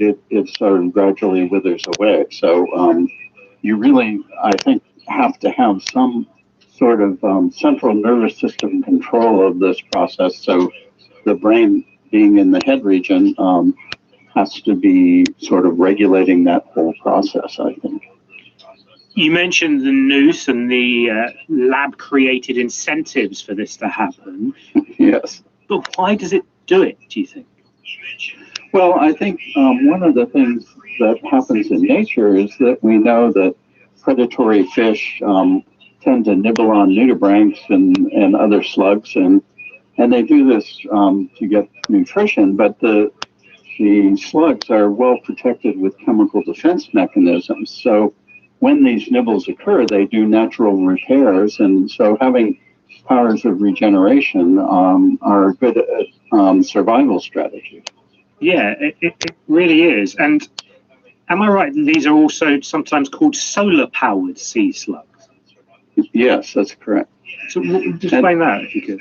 Okay, well, they're called solar-powered slugs because they're herbivores and they feed on marine algae, and they get most of their nutrients from the algae, but sometimes they wander off of their algae in search of a mate, and so they retain the chloroplasts that they derive from the algae and can undergo limited photosynthesis to supplement that nutrition when they're between food sources. They seem a particularly remarkable example of something able to cope with almost any circumstance. Well, they're very adaptable to environmental changes, and they're good indicators of health of ecosystems. So if you have a high diversity of different kinds of slugs that feed on different things, that's a pretty good indicator that you're dealing with a relatively healthy ecosystem. Our editor's just said in my ear, an inspiration to us all. I'm not sure if I quite want to follow this precise pattern though. Yeah, it's really, remarkable that the diversity of slugs that we have out there, that there are about 3,000 named species, and probably in the marine environment, this group that the lettuce slug belongs to, there are probably at least double that number. That is that still astonishing. have not been yet named. Wow. Terry Gosling from the California Academy of Sciences. You're listening to the BBC World Service, where Dessa is finding out why you do what you do. How do we perceive pain? And how can it affect the way in which we perceive ourselves? There's a whole bunch of taboos around illness and speaking about it. A little soreness after a run, we often code as good, like evidence of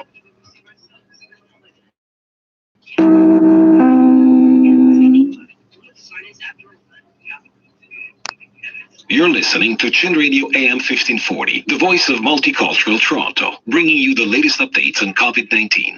Stay informed, stay safe, and stay tuned to Chin Radio AM 1540. Countdown for blast off.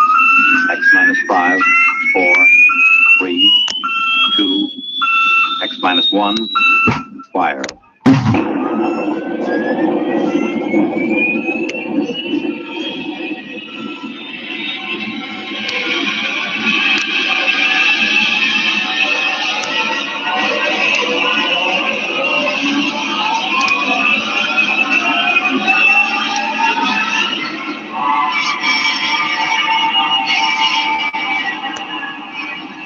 From the far horizons of the unknown come tales of new dimensions in time and space. These are stories of the future, adventures in which you'll live in a million, could be years, on 1,000 maybe worlds. The National Broadcasting Company, in cooperation with Galaxy Science Fiction Magazines, presents X minus 1.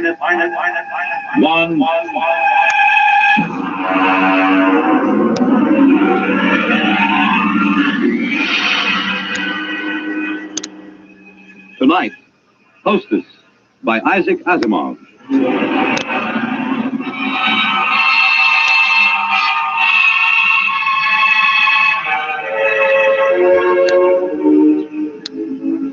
I was so happy about it when I came home, almost triumphant. I dashed in the front door, peeled off my gloves, threw my hat on the side table, and tossed my coat over the back of a chair. Well, you missed supper. Drake, we're going to have him here. Oh, dear, what are you talking The about? doctor from Hawkins Planet. Didn't you realize that was what today's conference was about? When you say the doctor from Hawkins Planet, you mean the Hawkins site you've got at the Institute? Well, of course. Who else could I possibly mean? May I ask what the devil you mean by saying you'll have him here? Darling, the Hawkins site would like to stay at a private house somewhere where he won't be bothered with official ceremony, where he'll be able to proceed more according to his own likes and dislikes. I find it quite understandable. Whenever you start using formal sentences, I know you're hiding extreme irritation. Well, you don't seem to be trying to hide it at all. Well, what's the matter? Look, I don't see where we've got room for extraterrestrial visitors. Are you serious? He can stay in the spare room. Honestly, Drake, all we have to do is show a certain amount of adaptability. Sure, just a little adaptability. The Hawkins site breathes cyanide. We'll just adapt ourselves to that, I suppose. He carries cyanide in a little cylinder. You won't even notice it. And what else is there about them I won't notice? Nothing else. They're perfectly harmless. They're even vegetarians. Well, what about us? Do we eat meat ourselves?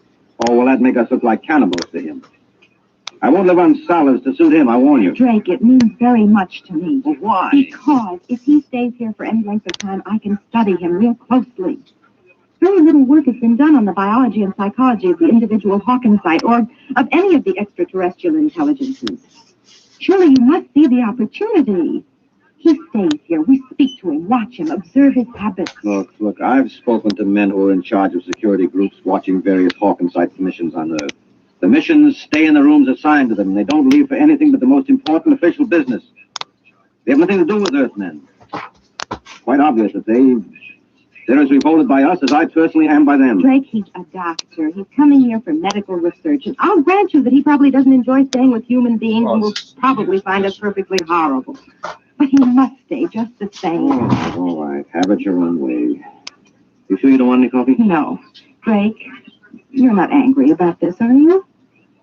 No, I'm not angry.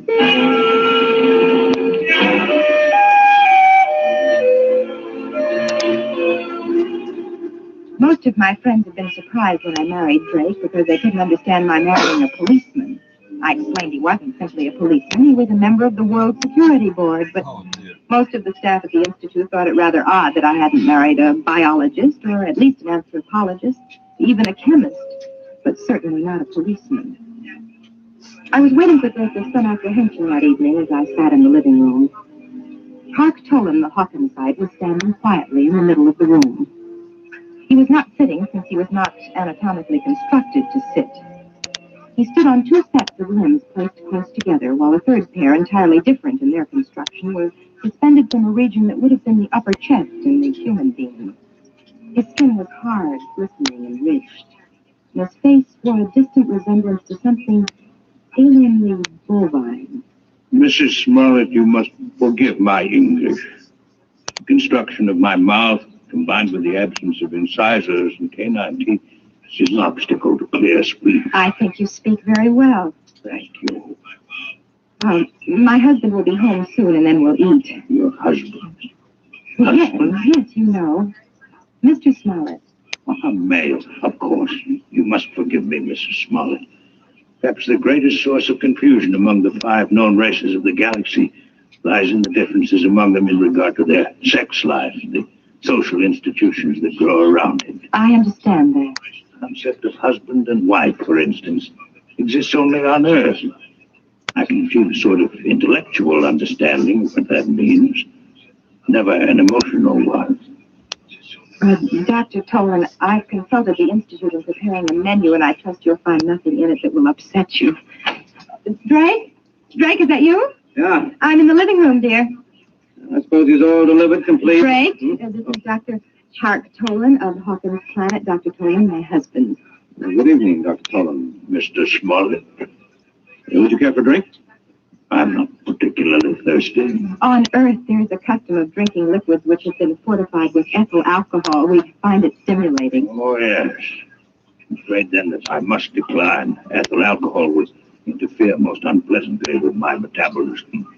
Well, so it does to Earthmen, too. But I understand, Dr. Tolan. Would you object to my drinking? Of course not. Good. I need one. A stiff one.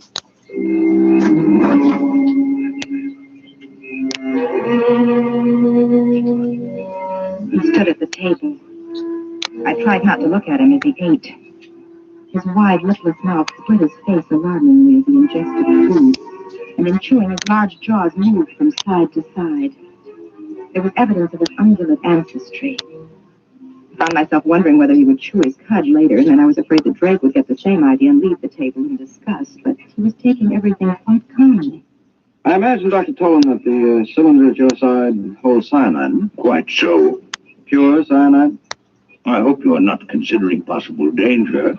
I know the gas is highly poisonous to you, and I do not need a great deal. None of it emerges, except when I actually suck at the tube, which is fixed at the corner of my mouth. I see. And you really must have the gas to live? Are you not a biologist, Mr. Smollett?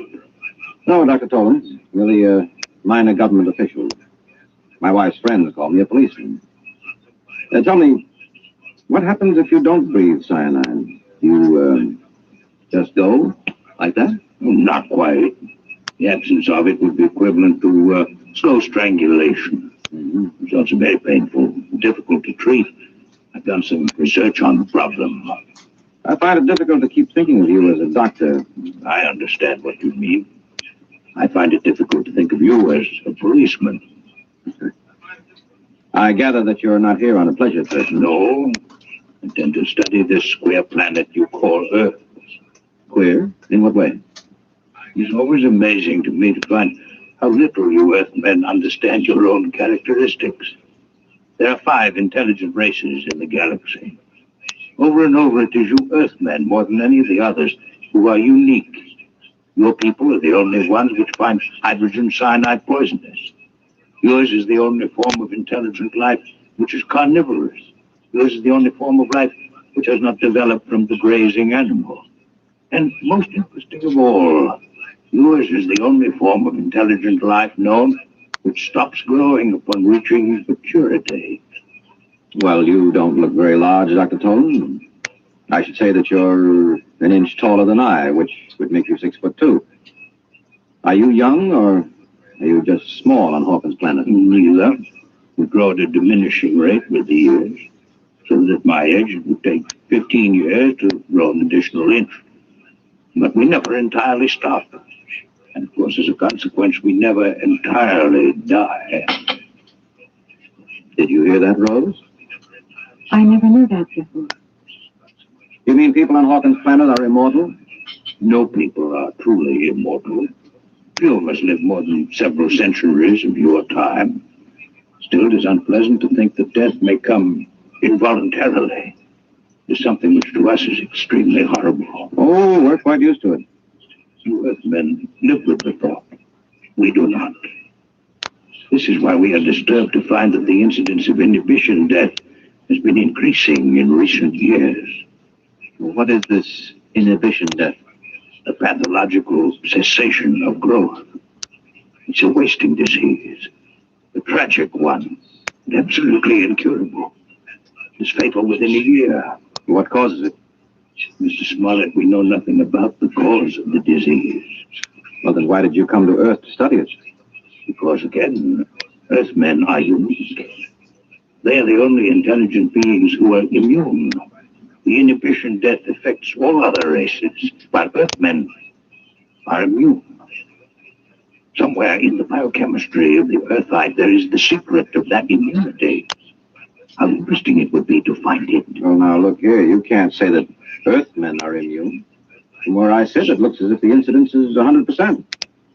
All Earthmen stop growing, and all Earthmen die.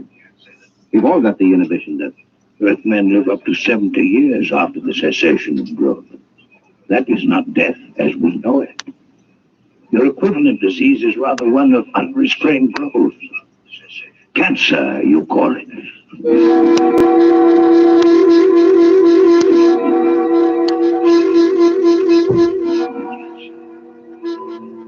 Drake was being pleasant to Dr. Tolan.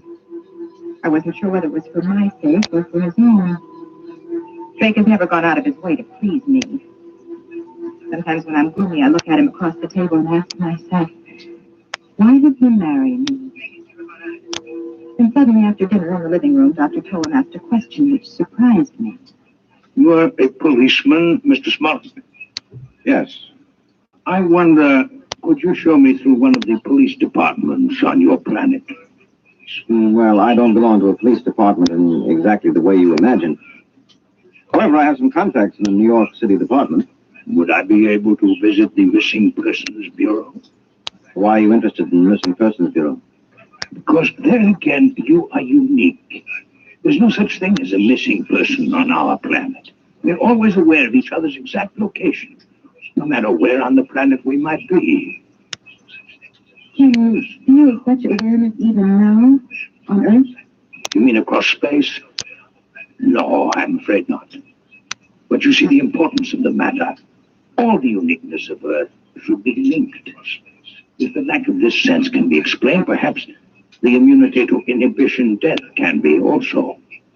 Tell me truthfully, Mr. Smollett, if Mrs. Smollett were to leave this room and enter another without your having seen her do so, would you really not be aware of her locations? I really would not. Amazing. Please do not be offended by the fact that I find it revolting as well.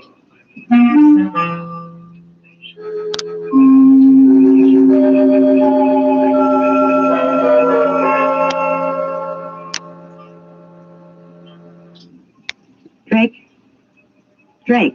Yes, I'm awake. Why were you talking about the inhibition death to Dr. Tolan? I'm taking an interest in your work, Rose. You've always wanted me to take an interest. I'd rather you weren't sarcastic. Rose, I'm tired. I'll talk to you tomorrow. No, right now. I want no questions from you and no interference. You do your job and I'll do The mine. nature of my job is open and known. The nature of my job isn't, by definition, but I'll tell you this. Our six-legged friend is here in this house for some definite reason. You weren't picked as biologist in charge for any random reason. 2 days ago, he'd been inquiring about me at the commission. But that's my job, and I won't discuss it with you any further. Do you understand? No. But I won't question you if you don't want me to. All right, then go to sleep.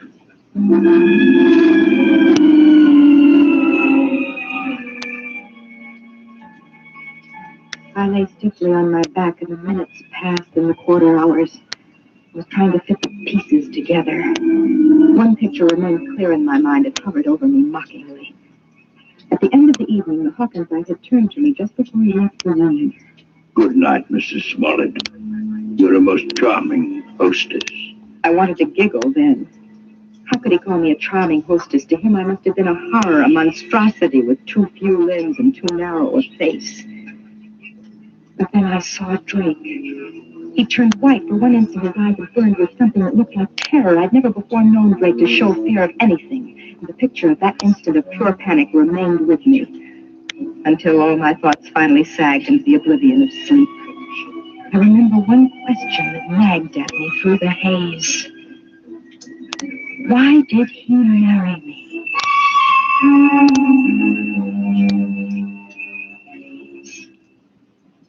I found your Missing Persons Bureau interesting in that the large majority of missing persons are males.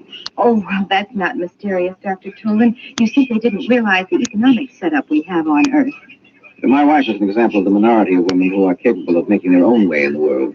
Would you call the Missing Persons Bureau of New York a fair sampling of such cases in the planet at large? Yes, I should think so. Is there then an economic explanation for the fact that since interstellar travel has been developed, the percentage of young males among the missing is more pronounced than ever? Well, that's even less of a mystery than the other. Nowadays, a runaway can hop the nearest space freighter. They're always looking for crewmen. No questions asked. Almost always young men in their first year of marriage. Well, that's just the time a man's troubles seem the greatest. If he survives the first year, there's usually no need to disappear at all. Would it offend you if I disconnected for a period of time? Disconnected? It's like sleep. I hope you haven't had too exhausting a day. Just that I've been absorbing so many new and unusual concepts that I feel a desire for a little disconnection.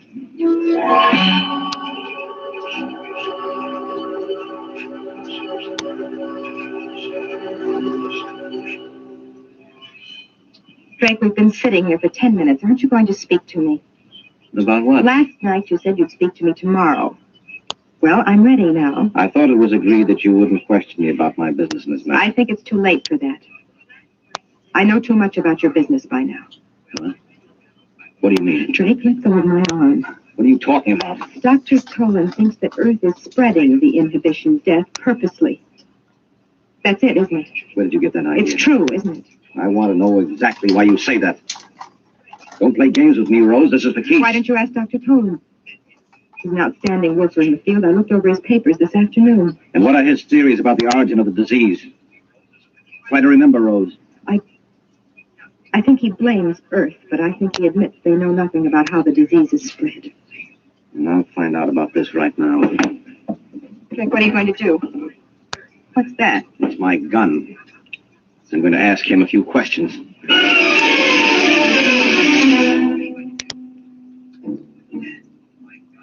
He ran out of the bedroom, down the corridor towards Dr. Tolan's room. I ran after and caught him just as he entered the door. The Hawkinsite was standing there, motionless, his eyes unfocused, his 4 standing limbs sprawled out in 4 directions as far as they would go. Now keep quiet. He'll gradually become aware of me. Get out of here. No, Drake. What are you doing? Quiet. There, you see? The skin on his face is beginning to quiver. Well, that's about all, Dr. Tolan.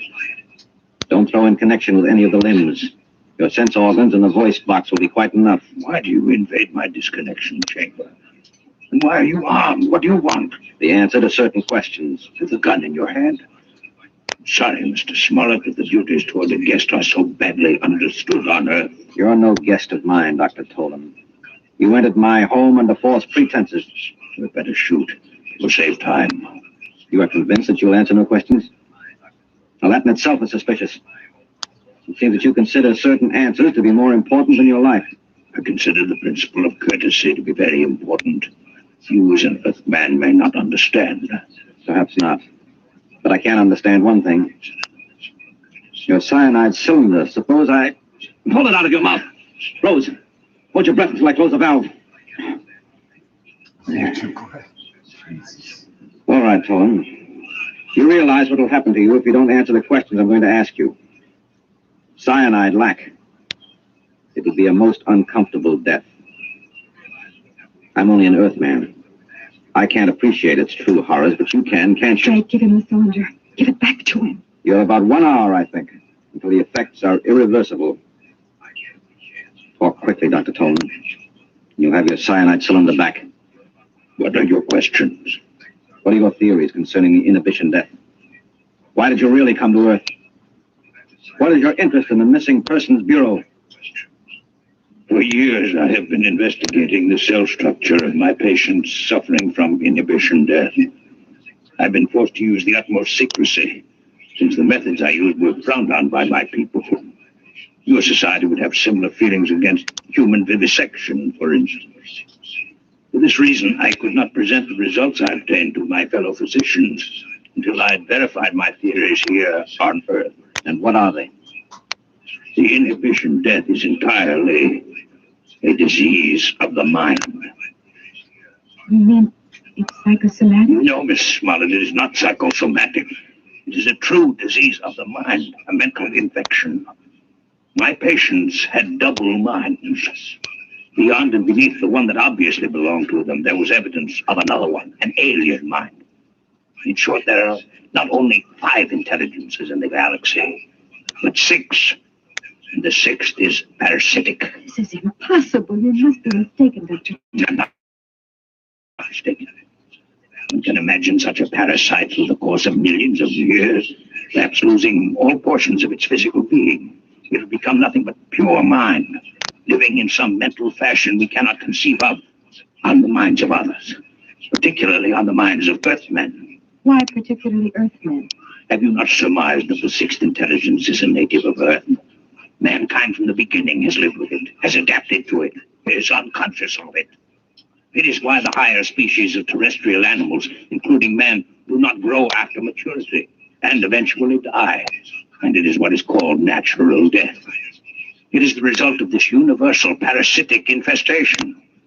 where Earthmen could survive the infection for decades with little harm. We others die a quick death within a year.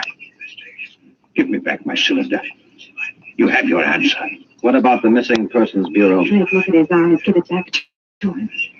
As we are not well adapted to the intelligence that infests man, neither is it well adapted to us. It can live on us, but it cannot reproduce. With ourselves alone as the source of its life. The inhibition death is therefore not directly contagious among our people. What are you implying, Dr. Toll? The Earthman remains the prime host for the parasite, and an Earthman may infect one of us if he remains among us. But the parasite, once it is located in an intelligence of the outer world, must somehow return to an Earthman if it expects to reproduce. We are infected and reinfected as the parasites return to Earth and come back to us via the mind of Earthmen.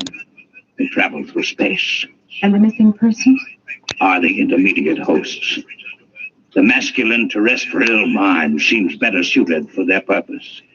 But once reproduction has been taken care of, the infested male leaves by spaceship for the outer worlds. He disappears. This is impossible. What you say implies that the parasite mind can control the actions of its host. That can't be, or we would have noticed their presence here on Earth. The control may be very subtle. It may, moreover, be exerted only during the period of active reproduction. I simply point to your Missing Persons Bureau. Why do the young men disappear? I'm quite ill now, cyanide lack, and I cannot speak much longer. And you alone, of all your people, have any knowledge of this theory of yours? I alone. You will give me back my cyanide cylinder now. I've become quite weak. Sure. Sure, Dr. Tolman. Rose. Oh, no! Rose, come out of here. Come on now. Come on. He's dead. He's dead. You shot him. Outside. Out. Quiet, Rose. Quiet. I told you to have nothing to do with this. Let me go. I want to go away. I want to go away. Why? Because it's something that was my job to do? You heard what that creature was saying? You suppose I could allow him to return to his world and spread those lies? They'd believe him. What do you think would happen then? They would have to kill us all to stop that disease. What he said wasn't a lie. It was true. Oh, come on. Now you're hysterical. You need I sleep. know what he said was true because the Security Commission knows all about the same theory and knows it's true. Why do you say a thing like that? Because you let it slip yourself. No. Now sit down. Sit down. Well, so I gave myself away, did I? When? You turned white when Hark Tolan referred to me as a charming hostess. Hostess has a double meaning, Drake. A host is one who harbors a parasite. I had no idea I was so transparent. Look, Rose, I've done my best to keep you out of The this. truth can't be held down forever. Somebody else will find out. You can't kill them all. We know that, too. We have no choice. Why? Why can't we combine with the other intelligences and wipe out the parasite? You don't understand. Hark Tolan was right. Man and his prehistoric ancestors have been living with this parasitic intelligence for uncounted ages. We've not only become adapted to it, we've become dependent on it. It's no longer a case of parasitism. It's a case of mutual cooperation. You biologists have a name for it. What are you talking about? Symbiosis? Yes, exactly. We have a disease of our own, remember? It is the reverse disease, one of unrestrained growth. You've mentioned it already as a contrast to inhibition death.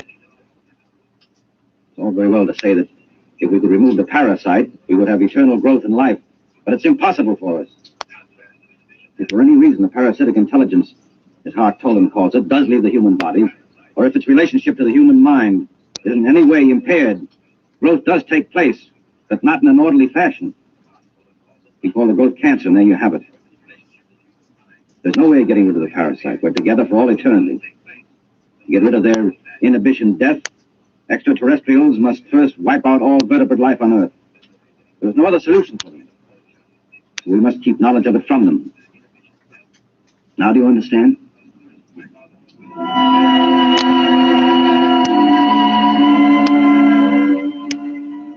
He got the body out of the apartment. I sat there numbly. He lied to me. Cancer could not be a disease that was an expression of lost ability for normal growth. Cancer attacked children while they were still growing. It could even attack embryonic tissue. Cancer had nothing to do with the presence or absence of normal growth. Its absence would not cause cancer. Drake lied, but no one would believe me. The young men who disappeared were usually in the first year of their marriage. Whatever the process of reproduction of the parasite intelligence was, it must involve close association with another parasite. The type of close and continuous association, as in the case of newly married couples. The parasite could control actions. I'd report them both, Drake Smollett and Hart Toll, into the Missing Persons Bureau. But they'd never find them, for they'd be out in space. I wanted to weep, but I couldn't.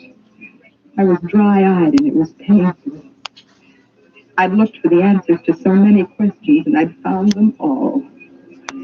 I even found the answer to the question I thought had no bearing on the subject. I finally learned why Drake had married me. You have just heard X-1, presented by the National Broadcasting Company in cooperation with Galaxy Science Fiction Magazine. Your announcer, Fred Collins. X-1 was an NBC Radio Network production.